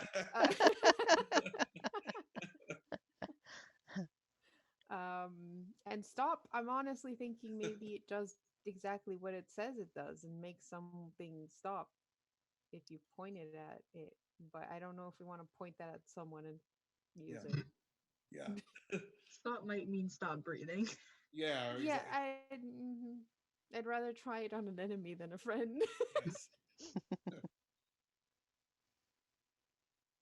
So yeah, we'll put them away for now, but at least we know. Well, at least we have an idea of what some of them do. Okay. You know what one does. So yeah, we'll tuck those Mhm. away. My only last question is, are you going to leave the skull sword out there when you have the ship towed in to this new group of people you're We meeting? probably should. No, just putting it out for air right now. But no, we're definitely securing it. Okay. Yeah. Putting it You out for take it air. out so it gets some fresh air. I in it. am. I am. I'll take it for a little. It's like a I'll pet. walk it around the deck. I'll put it on a little wheeled cart, and I'll walk it around the deck for fresh air every day. Do you have a mage hand to move it around? No, I can just pick it up with some oars.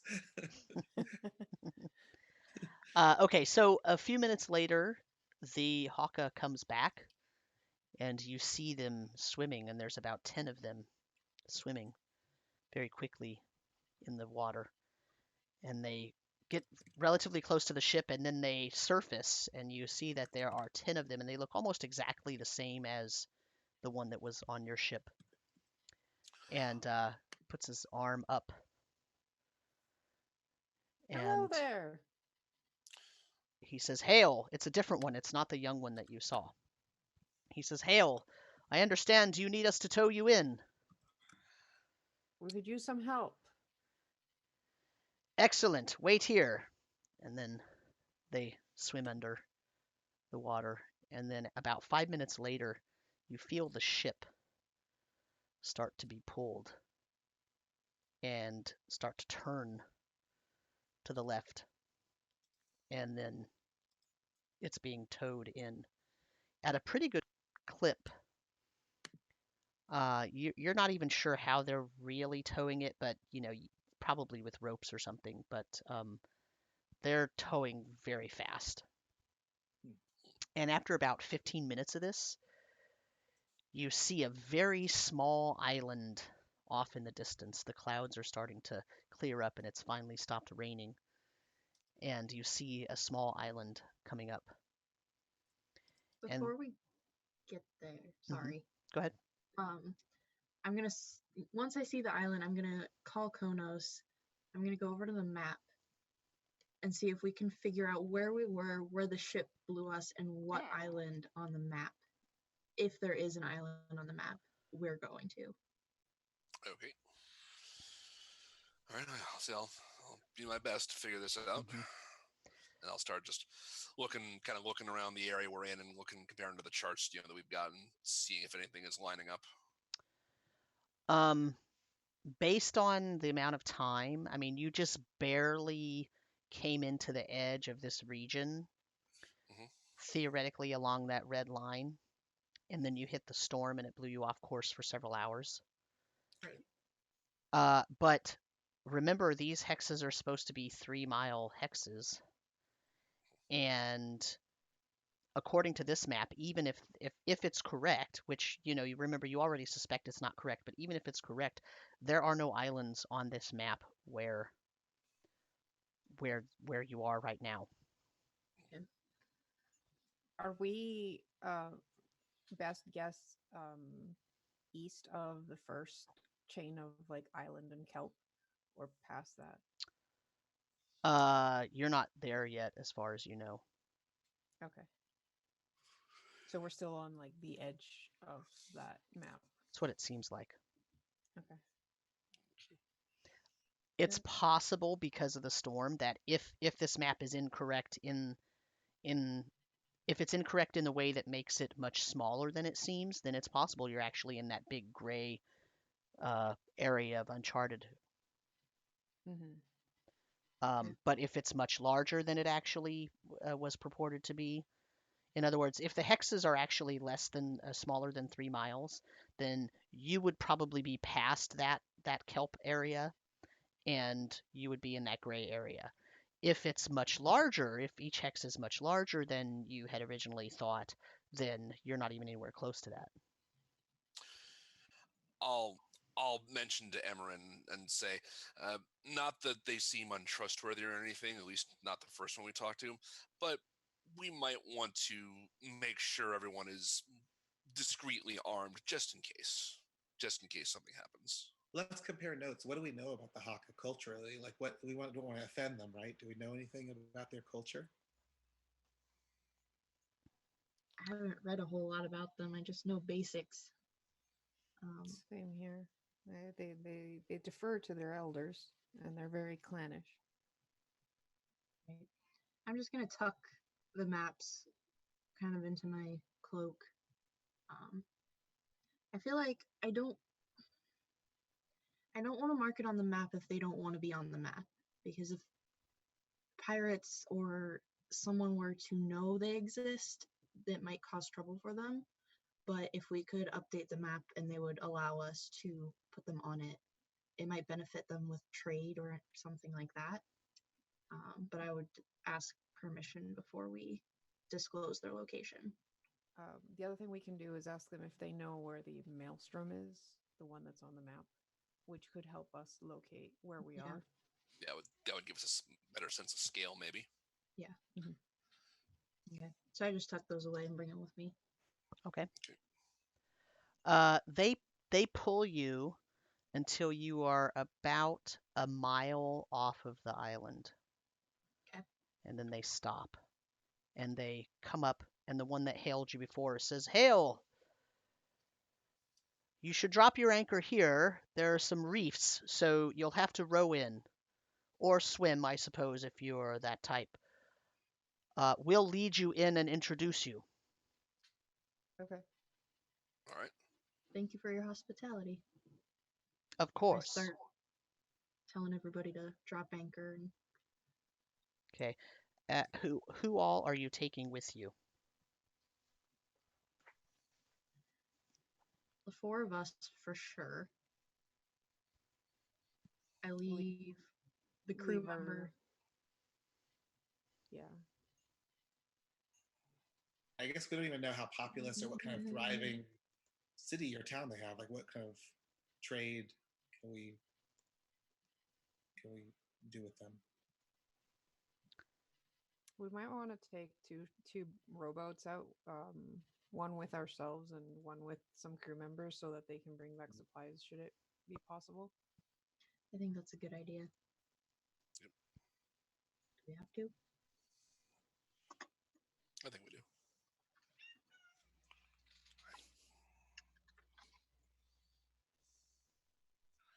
And just in case, we can take, say, because we have 5 harpoonists, so you can take 2 harpoonists and 2 other crew members who are strong enough to carry supplies back.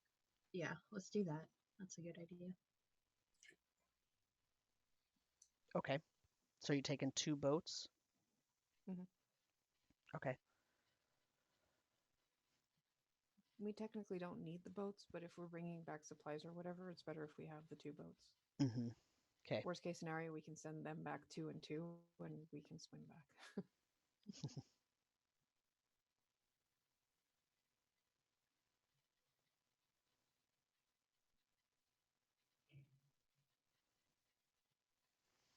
Okay, so they will swim next to you as you go to the island. And as you come up to the island, you see that the area that you're approaching is a very sandy beach, but about 10 feet off of the sand, maybe 15 feet, is the start of a jungle. And you see these little green furry creatures sort of foraging and burrowing around the bases of the trees and sort of eating and you see other sort of mammal creatures, and you see birds flying. Obviously, these Hokka are not scaring those creatures, because when you look on the beach, you see that there are 5 Hokka, plus the ones that are in the water with you. There are 5 Hokka. There is one that is standing taller than the rest, right in the middle, flanked by 2 others on each side. And the one in the middle has a headband and some um,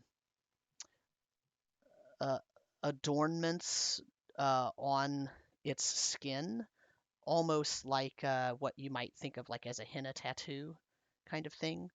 In other words, it's obvious that it's not actually part of the creature's skin. It's just either stamped on or drawn on or something, and it looks very ceremonial. Yeah. And they're standing stock still. They have not moved as far as you could tell. And as you come out of as the boat sort of gets closer to the beach, and you come out of the water, 2 of the individuals come and they help you pull your boats out. And the other Hokka that were next to you, those 10 Hokka, they exit the water, and most of them go through a path deeper into the jungle. But 2 of them stay behind. One of them is the one that hailed you, and one of them is the very young one that you met the first time. And the one that hailed you says, who is your leader that we can present? Actually, we'll do a flourish and point to Emmeryn. Yes. You step forward, and we will present you as the emissary of the ship's people. Good enough? And the rest of you can follow if you don't want to stay behind. Okay. And he walks, and as he walks, he gets up to the group, and he bows a very deep bow to the one that has all the tattoos, and he starts speaking very quickly to the other one, obviously in the Hokka language. And at the end, he sort of bows again, and then he turns to Emmeryn, and he says something to the other Hokka, and it sounds like he says the word Hokka about 12 times in the same sentence.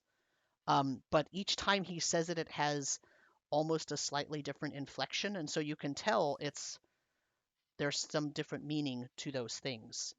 Yeah. And when he's done introducing you, the one with all the tattoos puts his arm up like this, puts his hand flat facing you next to his head.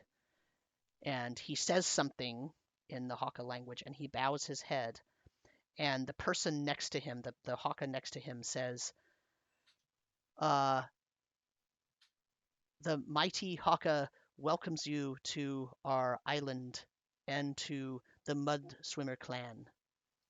We have welcomed you.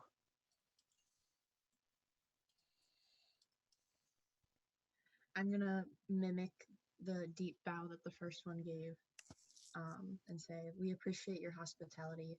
We don't know where we would be without any kind of assistance, and you've been kind enough to receive us. So we thank you. The Hokka that spoke to you turns to the one with tattoos and says a string of sentences. And the one with tattoos nods and says something else. The translator says to you, we have prepared a feast in your honor. If you would welcome your entire group, or you can only the few of you come, we have enough food for all. It is through there.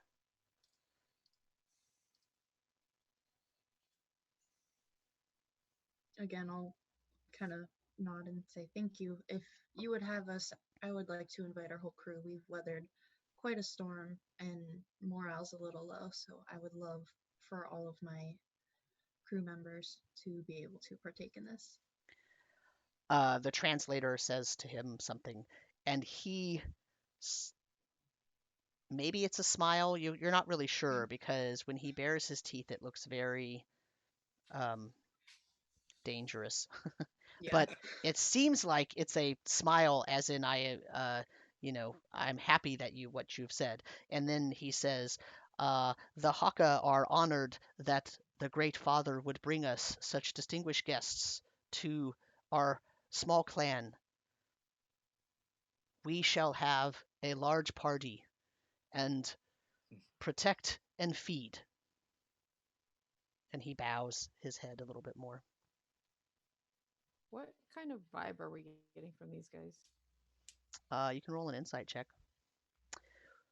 While he's finishing up the talk, speaking to you and saying that, and the translator's translating it, one of the people that's next to him does 3 loud claps, and the claps sort of echo back into the jungle, and then you hear the sounds of music, like the sounds of drums playing and the sounds of flutes playing. That was a 20. Non-natural. I mean, it seems genuine.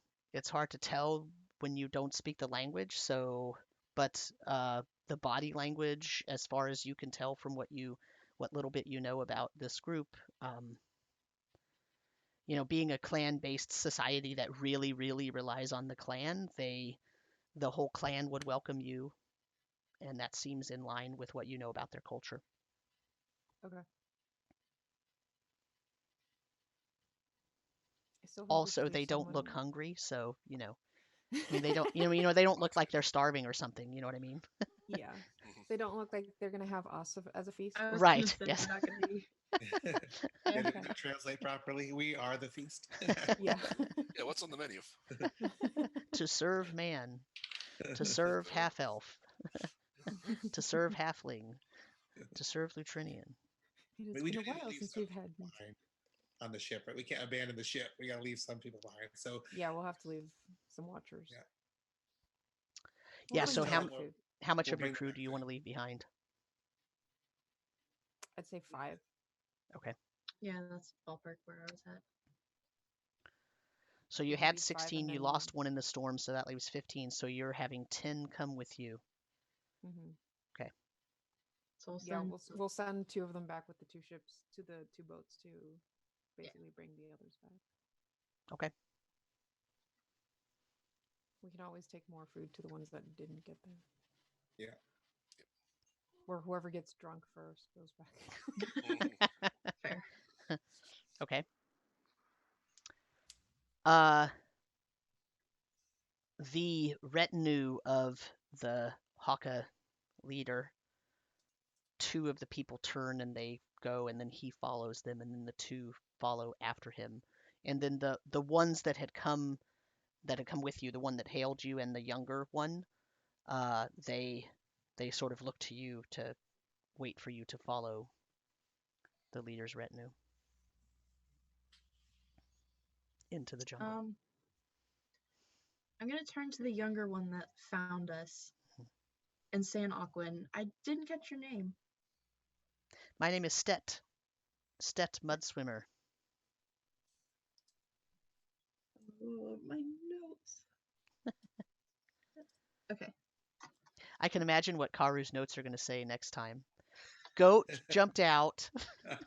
We met some crocodiles. That's going to be. That's Stet. We thought they might eat us. Stet Mudswimmer is his name. I just extend a hand to Stet. And if he grasps it, I'll just shake it and say, thank you again. He sort of looks at your hand. And he looks at the one who hailed you, the person who's obviously older, and he gets a nod from him, and he kind of puts his claw out, and Yeah. he just sort of puts it out next to your hand. He doesn't really like touch it or shake it. He just so that your hand is out and his hand is out. I do just kind of like fold it and say thank you. He's definitely like he stiffens as you like grab his hand. And it, like not very hard, just kind of like very gently, like Yeah, give it. he says, I I am already promised to someone. Uh,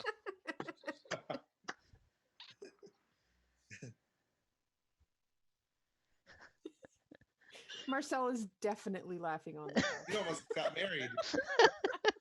Emmeryn is probably as red as I am right now. He says, And she kinda I don't want to offend you. I'm really sorry. I didn't mean to offer an invitation. I'm unfamiliar with your customs. it's definitely a different human custom, I promise. You could see that the older Hokka is kind of turning his face, trying not to laugh. I'm just gonna go. I'm out. Lead the way, Emmeryn, mud swimmer.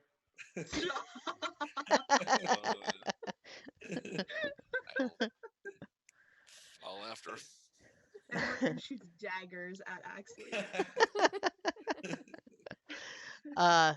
They lead you in about a quarter, maybe slightly more than a quarter of a mile, and you start to see that the path becomes this more sort of solid. The path through the first part of the jungle is it's a well-worn path, but it's really only maintained in so much as they don't have um, anything sort of encroaching out onto it. So it's not blocked, but it doesn't have a road, for example. But when you get about a quarter, slightly more than a quarter of a mile in, you see that the path is now a more maintained roadway. They've removed any large rocks. It has some sort of it's got a sandy coating over it, and the other rocks that make up that pathway are very smooth, and there's no sharp, jagged branches sticking up or anything like that. So it's a very well taken care of path. And as you go about another quarter of a mile, and it gets very wide. And then all of a sudden, it opens into a humongous clearing. And in the clearing right in the middle of the clearing is an enormous hut that is made mostly of what looks like dried out fronds and leaves of large foliage, branches and whatnot, stuck together with mud to make a more smooth, almost looking like adobe kind of house. But it's enormous, and it has a deck around it. So you go up 4 or 5 steps, and then there's a deck around it, and there are some chairs, and there's 2 guards on either side of the door. The door is this very, very wide door, and around that central hut are 5 or 6 other huts that you see, and those huts are very much smaller, and they all have little fires burning in front of them.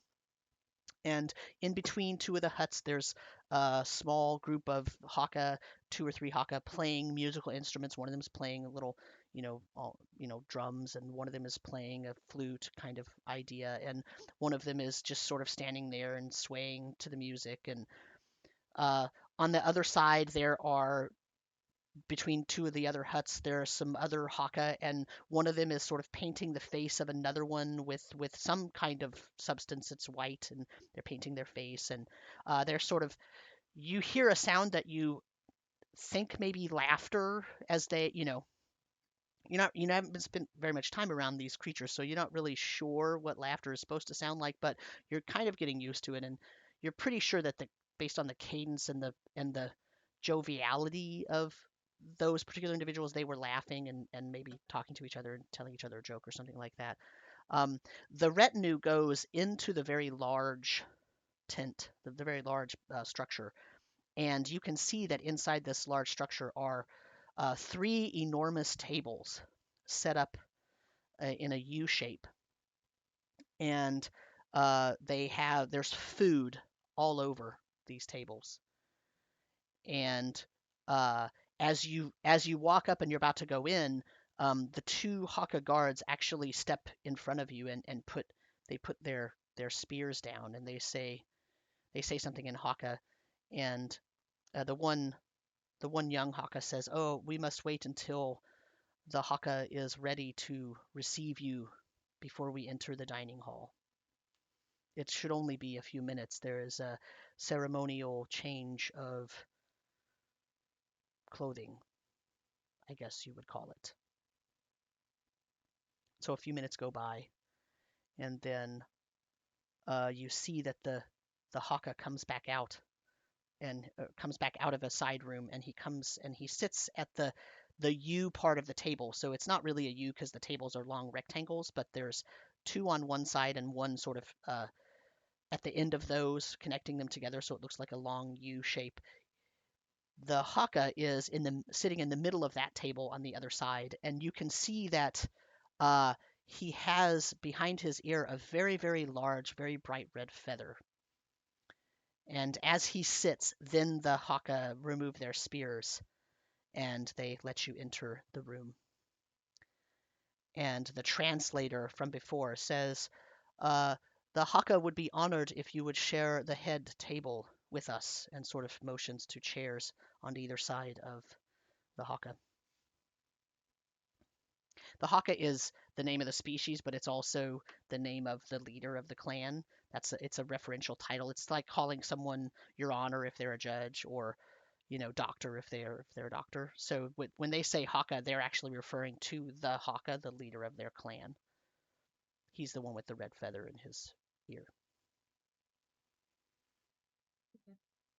All right. Let's take our seats.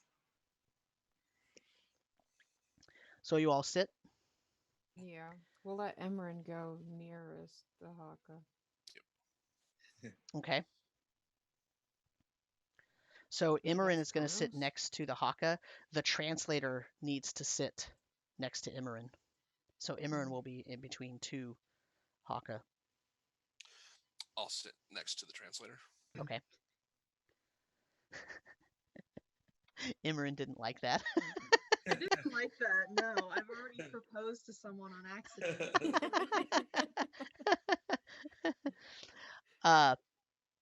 At least you got that out of the way before you tried to shake the Yeah, Hokka's I hand. guess that's true.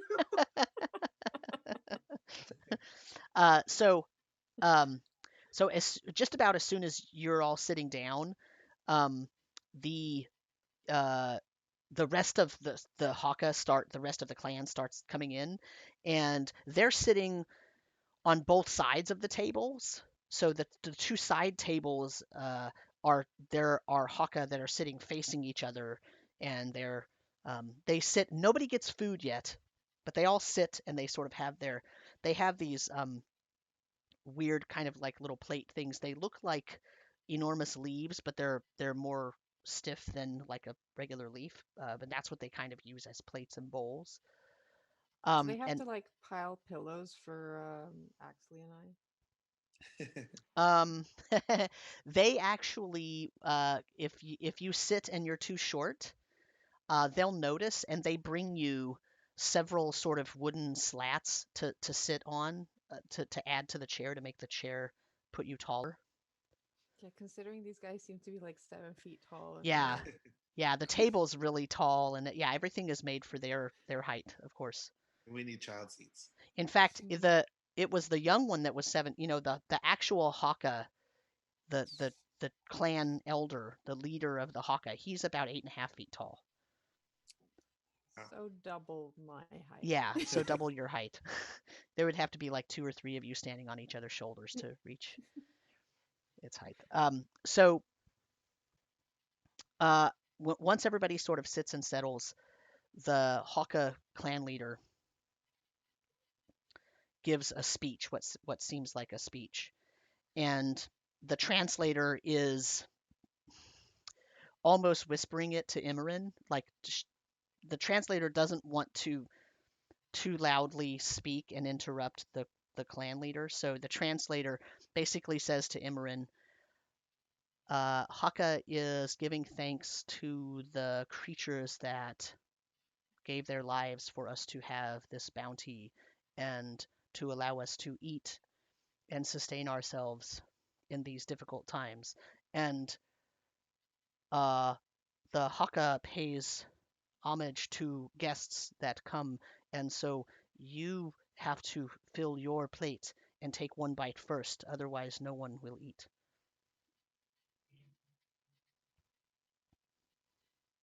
Okay. Are they done talking? Yeah.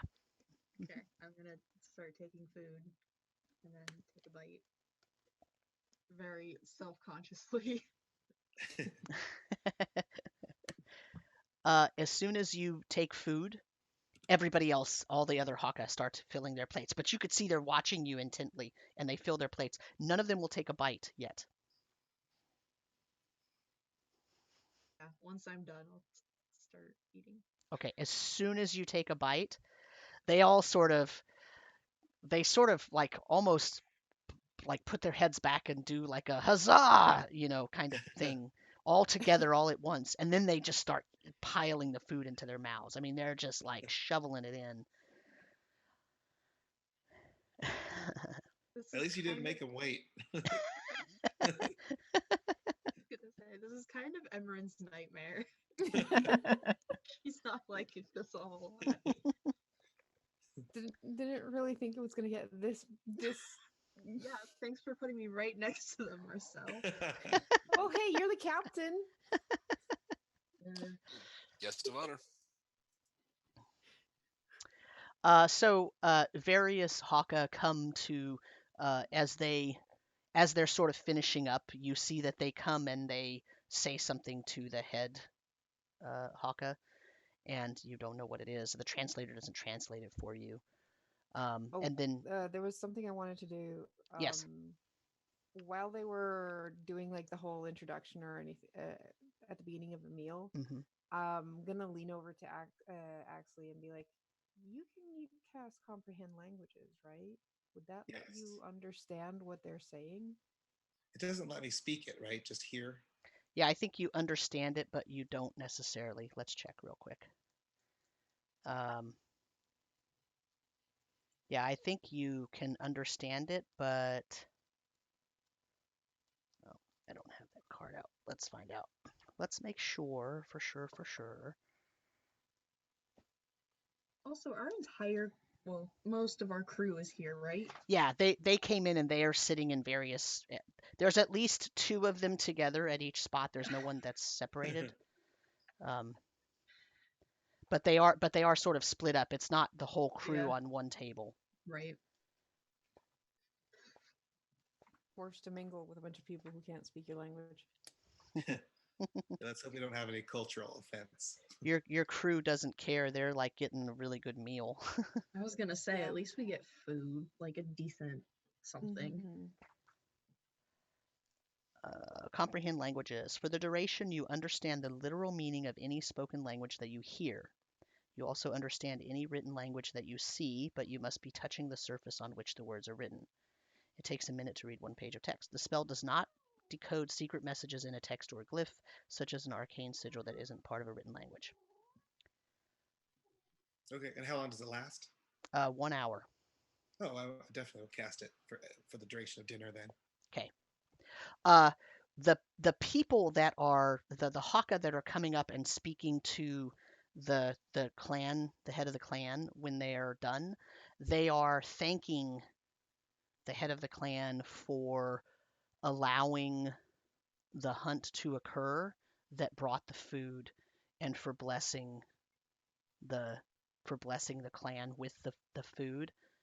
And they ask that the clan leader give the Great Sea Father thanks for allowing the clan to continue. That they say that, and it's almost verbatim, right? Every single person that comes along says that. It's very sort of ceremonial. It's almost like when someone sits down to do a prayer and they say, thank you, Father, for I have sinned, blah blah blah, and they kind of all start that way, and they all sort of have this script that they are saying to the clan leader. Okay. And he responds to all of them the same way.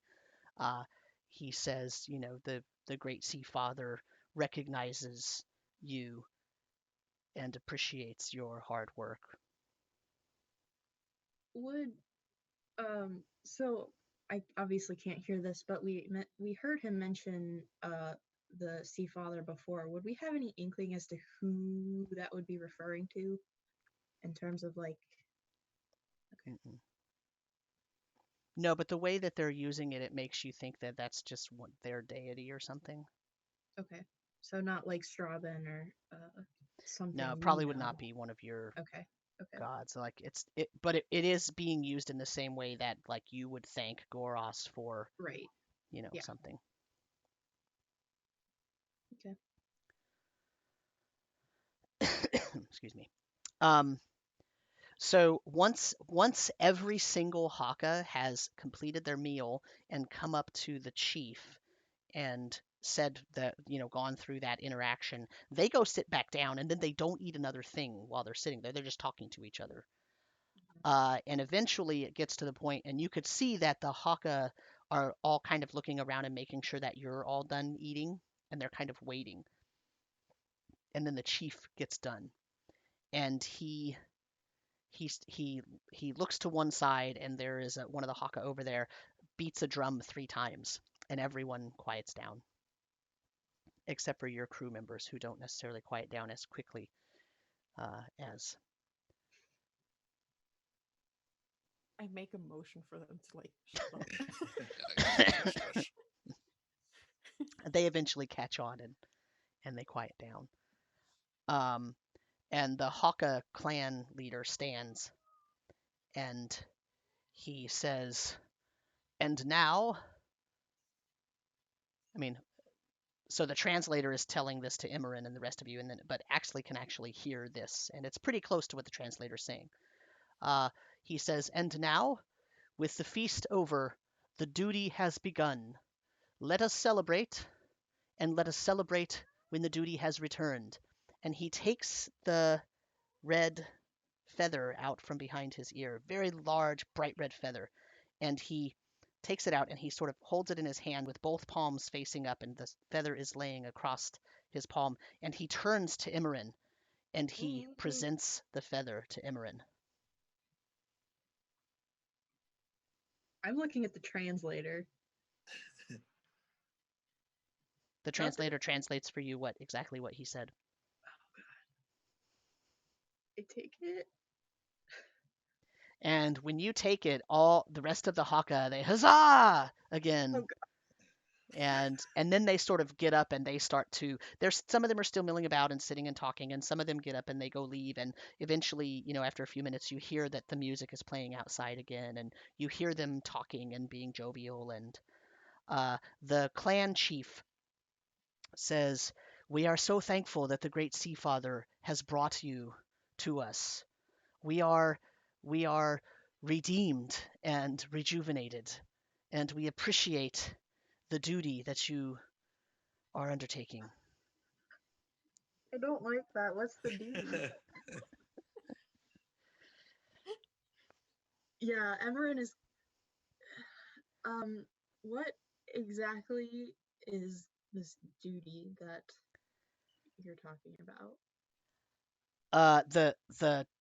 The Hokka chief, he looks almost stunned that you're asking. He says, "Oh, I thought you understood. I thought you were told why the feast would occur. Uh, uh, let me think about this." And he snaps his fingers twice, and an assistant comes over and he says something to the assistant, and actually hears him tell the assistant to get Stet and Jubo and bring them back.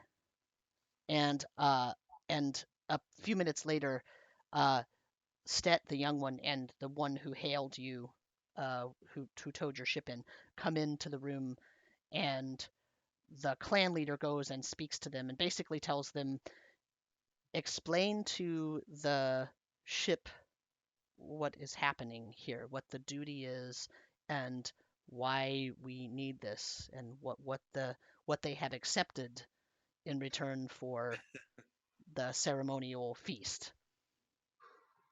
And he's sort of, actually, you can tell the way he's saying it, he's sort of chiding them that they didn't make sure that you understood what was happening first.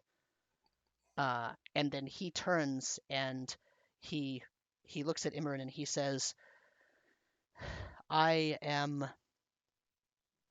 this is an unfortunate happening, but I believe there are no accidents. This was meant to be, and I hope that after hearing the situation, you will agree to undertake the duty. And then he sort of nods at you, and then he leaves the room. He goes into one of the side rooms. And I think they have a quest that needs doing, my friends. Jubo and Stet come over, and Stet is he can't look at Emmeryn. He sort of looks away. And he says, this Jubo will tell you. And what he set us up for? Jubo says, I misunderstood. I thought that Stet told you what our needs were. We are a clan that is dying, and we have come, let us sit. Can we go outside? I will explain everything, but the water is a wonderful calmer. I nod. And he leads you out. And he walks all the way back to the beach so you can actually see your ship. And on the beach now are some logs set up, and there are some Hokka sitting, and then there's another little band playing drums. They're much more silently, they're not extremely loud, and there are some other Hokka dancing, and there are some Hokka drawing things in the sand. I mean, they're having a party. And Jubo says, for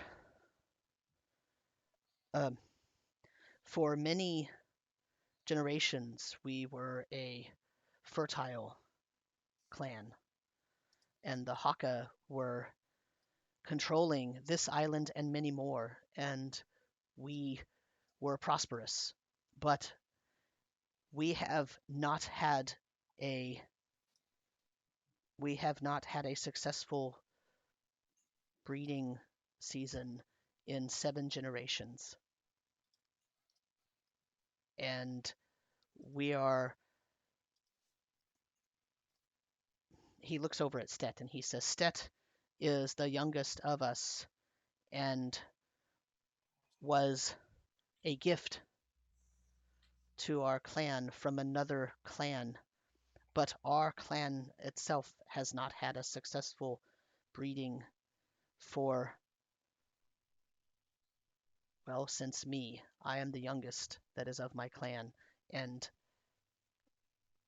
none of us can produce eggs anymore that stay alive. And we fear that our mud incubators are poisoned or changed or have been destroyed. We don't know what happened, but we need to establish a new mud incubation area, or we might not subsist. But it is not so easy as just there is a enemy in our current reproduction incubator. I'm sure you don't understand because this is not something that you understand, but if we do not have offspring,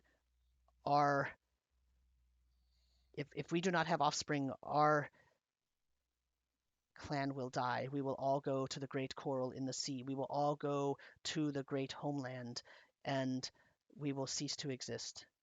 And our prophecies said that a ship would come after a great storm, and it would be full of different kinds of people, and that they would help us by, I don't know by what, but they would help us.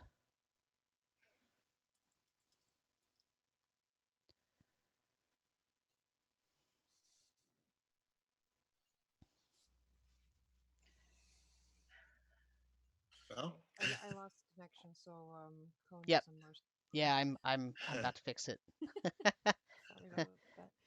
I missed one part of the talk. What they thought had happened to the incubators.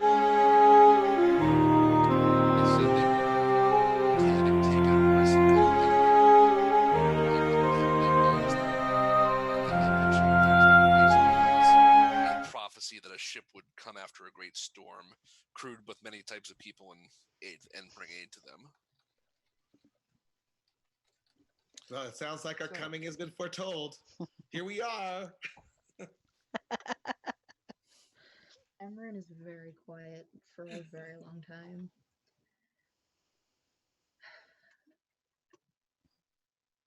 I don't think we worship the same deities, but the one that I worship is of the sea as well.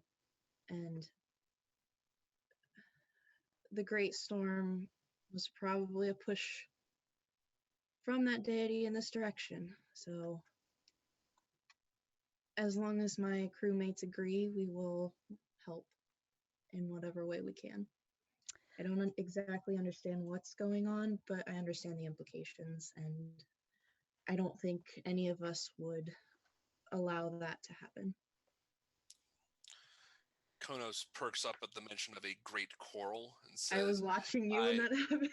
like, I will certainly offer whatever aid I can. And just as you are agreeing to do this, you hear screams from where the Hokka are, the ones that we're drawing in the sand, and out of the jungle comes rampaging an enormous dinosaur Oh, that no. that has a red underbelly and a ridge on its back and enormous teeth. And here's what it looks like. Oh Are boy. you joking? You're And kidding. it puts its head back and it makes Emmer the is most sprinting. horrible screeching sound ever. And the Hokka starts immediately running back and trying to pick up like anything, rocks and whatnot, and throwing it at them. And that's where we're going to end.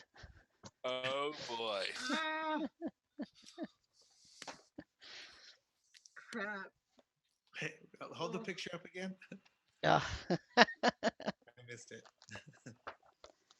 Where are we? Welcome to you're on an Jurassic Park. island. Yeah. Wow. Okay. It's their ancestral form. Heritage? It's just a big Hokka. It's fine. Yeah, right. Yeah, that's why they're throwing rocks at it. They're playing tag. Yeah, it's just the angry neighbor that never gets invited to the parties. Yeah, he's just grumpy. And they say there's no such thing as a free meal. Right. I think we're about to be the free meal. Well, ironically, we were worried about getting eaten by, and now here we go. I'm not the right one, but Yeah. yeah. We're dessert. Yeah.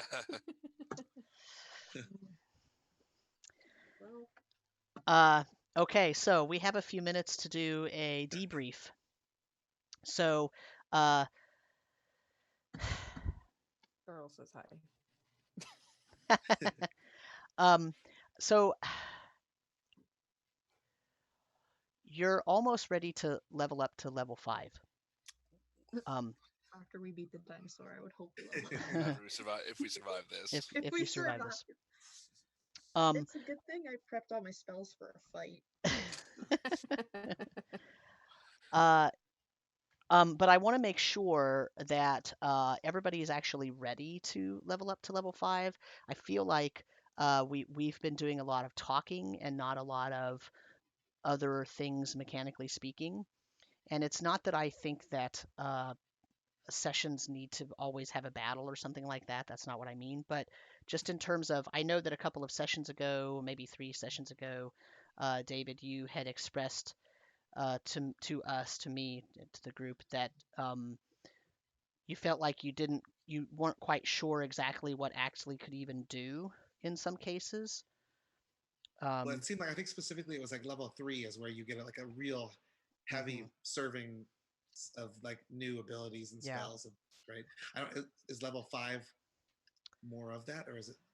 I mean, it sort of depends on your PC, but level 5, what happens is this is the first level where your proficiency bonus is gonna go up, so you're gonna get a big, huge boost in power. And so all of our casters also get 3rd level spells. right, the Oh, that's casters okay. get extra spells. So I just want to make sure that I don't do that too soon for you because we haven't had a lot of opportunity to use a ton of the spells. And from my perspective, it's not important that you use every single spell at least once. Like that's not the goal. The goal is to have fun and tell a cool story and be interested in all that. But you know, the thing is, I know that for some players, it is important to be able to use all of those things. So I just want to check in with everyone and make sure that you're okay and comfortable with, you know, what the powers that you have and the things that you have and the abilities you have and how you might exploit those in the future as level ups occur. Yeah, I mean, I actually have been able to use some of the abilities that have been on the leading edge of the last level, Okay. which is kind of nice. Like kind of as the story progresses and you get more tools, you rely on the newer tools, I think, because they are more useful. So I think level 5 or not, the spells that are going to be unused more are the ones that are still remaining in the background, I think. Okay. So I don't think I have a problem with the advancement. I feel pretty comfortable about um, what I've got. I mean, and everything I've been using so far.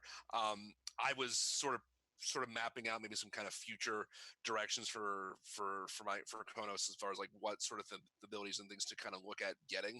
But now that we've gotten some of these magic items, that'll actually kind of accelerates that process because now he can actually fight in melee combat fairly effectively with the trident and the belt of giant strength he's got.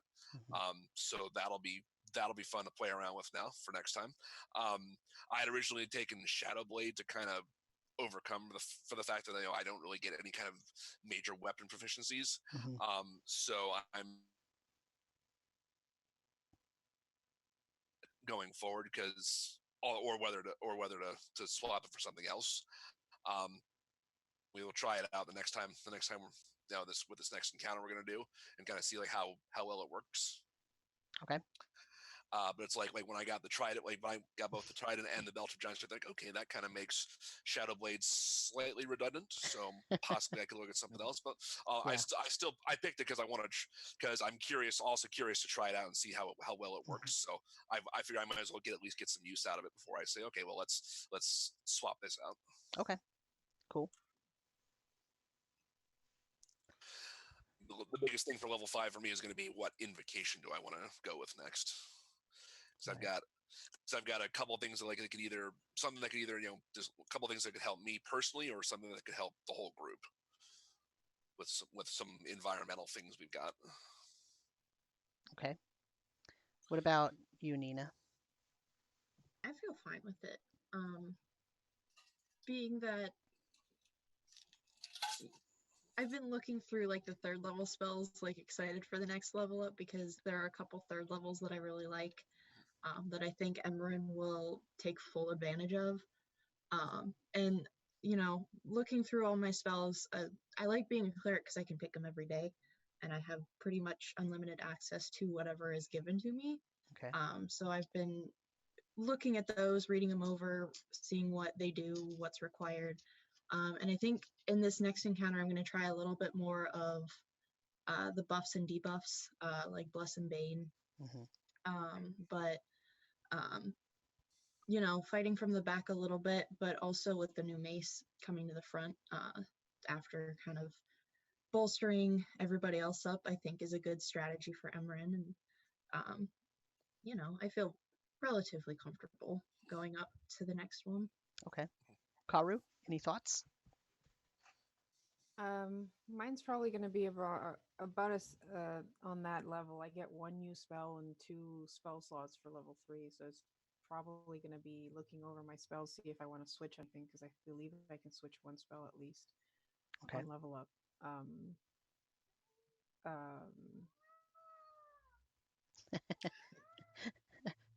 Why are you so whiny? The cat is like, oh, I have some ideas. Yeah, he's got lots of ideas. Most of them involve him getting fed. Yes, exactly. Your familiar demands attention. That sounded like level 5 persuasion. Yeah. Yeah, he's been whining for like at least an hour now. It's getting dark earlier, so he's like, "What, my food?" Yeah. And I'm like, "No, it's not your feeding time yet." He's like, "But the sun." And I'm like, "I don't care."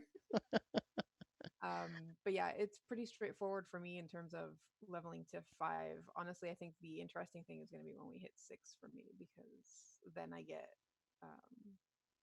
new class features. Okay. I get to play a bit more with the whole storm sorcery thing, which is right. I think Cool. Yep. So and actually, you'll be level 6 will be an important level for you, because you'll get spells from literally any caster's spell list you want at that level. Do I? Oh. Axley does. Axley does. Oh, actually. Yeah. Well, that would be a hard buffet to choose from. Yeah. Yeah.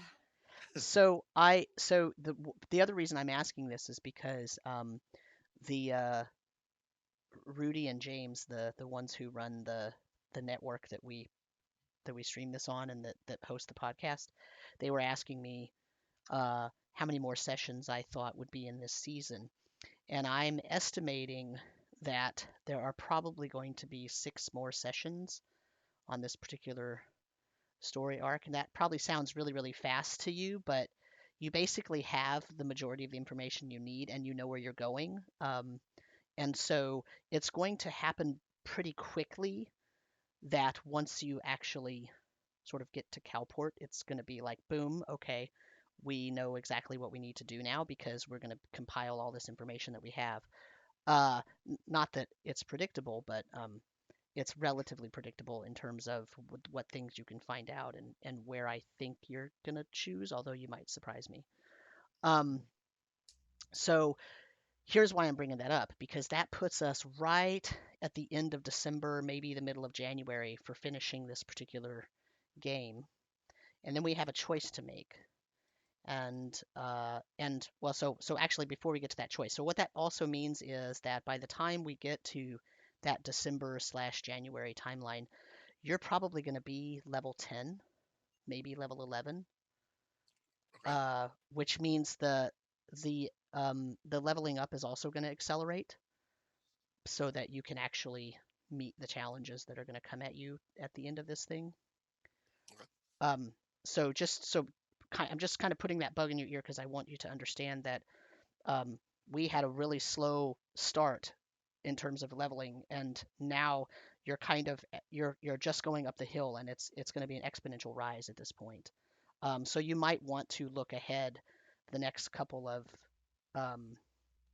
levels and just sort of get an idea of where you see yourself going in terms of that, so that by the time we get there in a couple of sessions, you'll be ready for that. So the other questions that then we have to ask, or that we have to answer, is at the end of this, once you've sort of figured out everything and you've tried to resolve this entire issue that sort of fell in your lap. Now the question is, do we continue playing D&D? If so, do we continue with these characters, or do we make new characters? And if we don't do that, do we play a different game? Because it's interesting to see how different different groups end up playing different games. And so that's a question I want you to think about. Number one is, do you want to stay with this group and with me in this stream, basically every other week on Sunday nights, after we finish this arc, or do you want to leave the group, which is a valid answer and nobody will take it personally. And if you want to stay, do you want to stay with D&D or do you want to explore other games? So those are the things I want you to think about. Okay. All intriguing possibilities. Yeah. I mean, there's so many options. Yeah. So what other games are you leaning towards? Anything in particular? Are you thinking of any? Oh boy, I have no idea. I mean, I have a bazillion games I would like to play. And the reason I'm not going to, well, so I can mention some games. There's a game called Over the Edge, which is it's a sort of paranormal. You're sort of modern people, but you're on this weird continent. The world has like paranormal things that occur. It's almost like a X-Files kind of universe kind of game almost. It's been around a long time, but they just released a sort of revamped second edition. Then there's things like oh boy, geez, I could name a bazillion games. There's Powered by the Apocalypse games, which is sort of runs on a whole different kind of 2d6 type of system. There's Numenera type games. There's there are sci-fi games. I mean, the thing is, I don't want to necessarily make the decision. If I have players, I would rather say, okay, well, what genre do we want to play? What kind of game would we all like to play? What kind of setting would we all like to play in? And I'd like to sort of go from there, and we could all explore a new game together, if that makes sense. Mm-hmm. So. Wow. Okay. So yeah, a lot of options. Yeah. I mean, I don't want to narrow it down at this point to a specific game necessarily because I mean, there's first of all a lot of time in between now and January, but sure. Yeah. So. and I'm sure we'll be in a different place in January too, in terms of experience and how we've enjoyed the game so far. Right. Yeah. Exactly. So.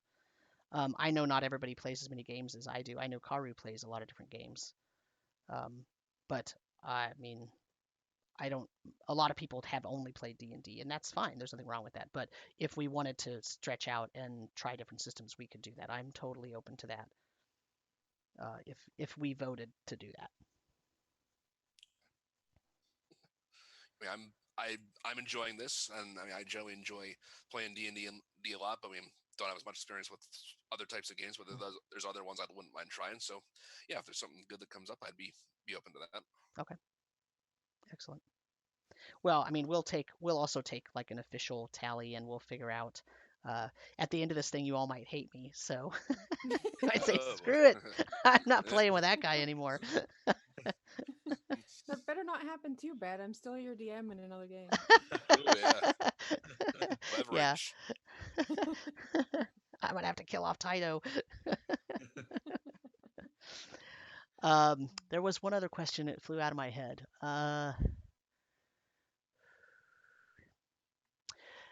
Is there anything that you so let me put it this way. I have now thrown a metric crap ton of lore at you. Mm-hmm. And so I think I guess here's where I'm going with this. Eventually you are going to make it to Kalport, at least theoretically so. And they have a library. So I think what needs to happen is we keep a list of the things that you want to look up at the library. And you need to send me that list. That way I'm prepared for it when you ask me about Ian Tarsis. Oh, that's fair. Yeah, that list is going to be long now. Yeah, it's long. I mean, I have that list and it's probably a page long. Okay, yeah. So. Yeah. Don't forget to add the goat to the bottom of it. Yeah. That's on there. That's on there. Okay. No, I'm hoping most of it gets answered before we get there, but a couple things, yeah, for sure. I'll let you know. Yeah. Okay. Anybody have any I'm questions for just me? really, yeah, I'm just really looking forward to seeing where the stuff for that sword you gave me is going. Yeah. Yeah, I So, mean, I'm really enjoying all the parallel plot threads and things going on. It's not just the straightforward story, but yeah, it's widened quite a bit, which is great. And I've really been enjoying just the like even the exploration of the magic items. It's very cool as opposed Yeah. to just saying, here's the magic item, here's the text from the book. mhm. It's all unveiled for you. There's no mystery. I really like the discovery. That's really cool. It's exciting. Yeah. So, On, yeah, go ahead. I was on the note of magic. I was still pretty surprised when you like just gave us all this like really pretty high level, high powered stuff. Like, oh, that's some interesting stuff to be getting at fourth level. But when you're hearing you say like, oh, we're going to essentially be on like an accelerated leveling schedule going Mhm. forward, like, okay, that kind of makes sense then, Yeah. because we're not going to maybe have as much time to like explore and find stuff like that as we might normally wouldn't. I guess my one thought about the notion of like, oh, in 6 sessions essentially we're done with the story is that like we might not have like as much time to really appreciate all the world and the lore Mhm. and stuff, but Mhm. And Well, it's and certainly that's going to leave us. It's going to leave us with so many areas we wish we could have explored. Right? I mhm. mean, it's gonna feel in many ways like we didn't get to do so much of the things that we had hoped to do. Right. That's um that's a feature and a bug, right? Like it's a bad thing, but it's also a good thing, right? But that's Sure. why I said at the end we can also vote. And you know what? If everybody wants to still play in this setting, then we'll just continue on. Yeah, I could see that being an option. Just Yeah. like if we're not, if we feel like we're not done with this world, then Mhm. we just keep going. Yeah. Yep. Yeah. That's That's on the table as well. Okay, Yeah. that's good. that's kind of where I stand as well. Because as much as I want to explore like different games, Mhm. this one has to be really wrapped up, and it. I think it's partially because it is my first like Mhm. real Dungeons and Dragons. Like this is my first character. Like I want her to go places, and I have several ideas about where I want her to go. And when you said 6 sessions, I was like, oh, Yeah. I wonder if this will happen. But again, it kind of depends on how everything ends, how everything wraps up, and if I Mhm. feel like it's a satisfying ending and Emmeryn is like happy and there's really nothing else, Mhm. I Yeah, don't want to say there's nothing else to do, but if I feel like it's a satisfying ending, I can see us moving Yeah. on to something Yeah, I don't else. think Yeah. we'll ever reach a spot where there's nothing else to do. But yeah, it's Right. like oh yeah. Right. is Yeah. it, is, Yeah. is it a satisfied wrap up? That's exactly it. So Sam, you Right. cannot Game of Thrones us. Well, I mean, you basically, I sort of riff off of you guys all the time, right? Like I don't like those magic items.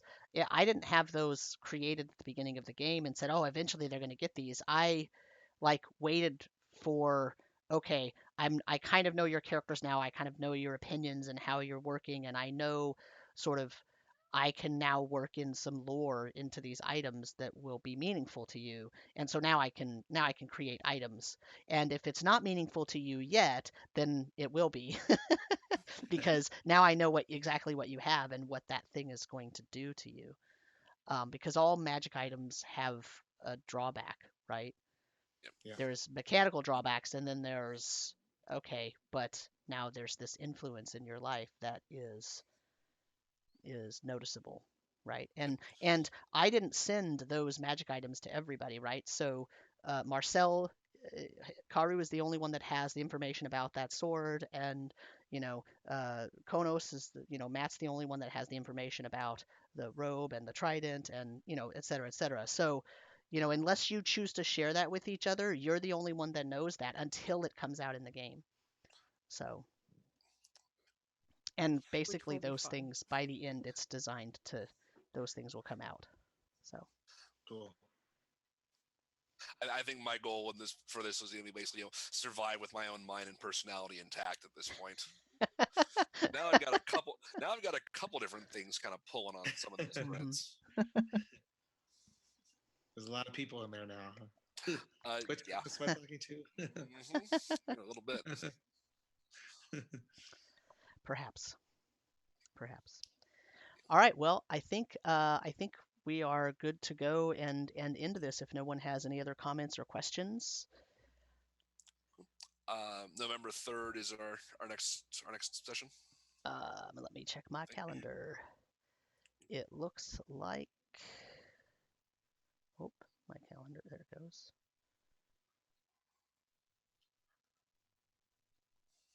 If it goes. I don't actually have it in there because we did not schedule the November sessions yet. Okay. But that would be 2 weeks from now if that's good with everyone. I'm good. I'm good with that day. 2 weeks after that, the 17th, I'm going to be out of town and flying back kind of late in the afternoon, so I probably wouldn't be. There's a small chance I'd be available for part of a session on the 17th, but probably not. But if the 3rd is the next one, then I could make that for sure. Okay. Karu, how are you for the 3rd? Yeah, I'm good for the 3rd. I was gonna say if the 17th is not possible, we could maybe push it to the 10th, like do 2 weeks in a row. Yeah, I can do that if everybody else can as well. I can do that. Okay. So let's schedule both of those right now. And I'm putting them both in my calendar. So the 3rd and the 10th, and then that makes it so that we don't meet on the 17th. Let's do this. That would at least have 2 sessions in November. I have temporarily Tyranny of Dragons on the last, because it's usually the last Sunday of the month. Yep. But that'll depend on what we decide next session. So. Yeah, and we can, as long as we get 2 sessions in November, I think we'll be pretty good. If we end up changing it or doing whatever, then that's fine. And at this point, 1 player missing is not exactly ideal, but it's not going to be a big giant game breaker for the most part. So we'll see. We'll hit that one as we'll cross those bridges as we come to them, as they say. It's tough. It's tough because we don't want anyone to miss. But at the same time, it's like 3 weeks. That's a long time to go. I'll miss you guys. Yeah, I know. And then we do the recap. It's like, what happened? Yeah. So, I mean, if you throw goats at us, I'm pretty sure we'll remember that. So, well, that's why, like, when I say 6 more sessions, this is only session 10. So 6 more sessions from now is, that's still, I mean, if you feel like we've only been playing for a week right now, then saying 6 more sessions and we've done 10 sessions, that doesn't sound like, but if you think, well, we've been playing since like June. Yeah. That's funny because I was talking to my brother today. I was like, yeah, we've done probably 6 or 7 sessions. It's been 10. Yeah, 10 sessions. Wow. Altogether, yeah. Right. Yeah. So anyway, all right. Well, thank you once again. And thank you for those people watching. Thank you for watching. And for those people listening to the podcast, thank you for listening. And we hope to heck that you are enjoying this. I hope that you're enjoying it as much as I am. And so everybody say goodbye. Goodbye. Bye. Bye. And we'll transition out to the next watch.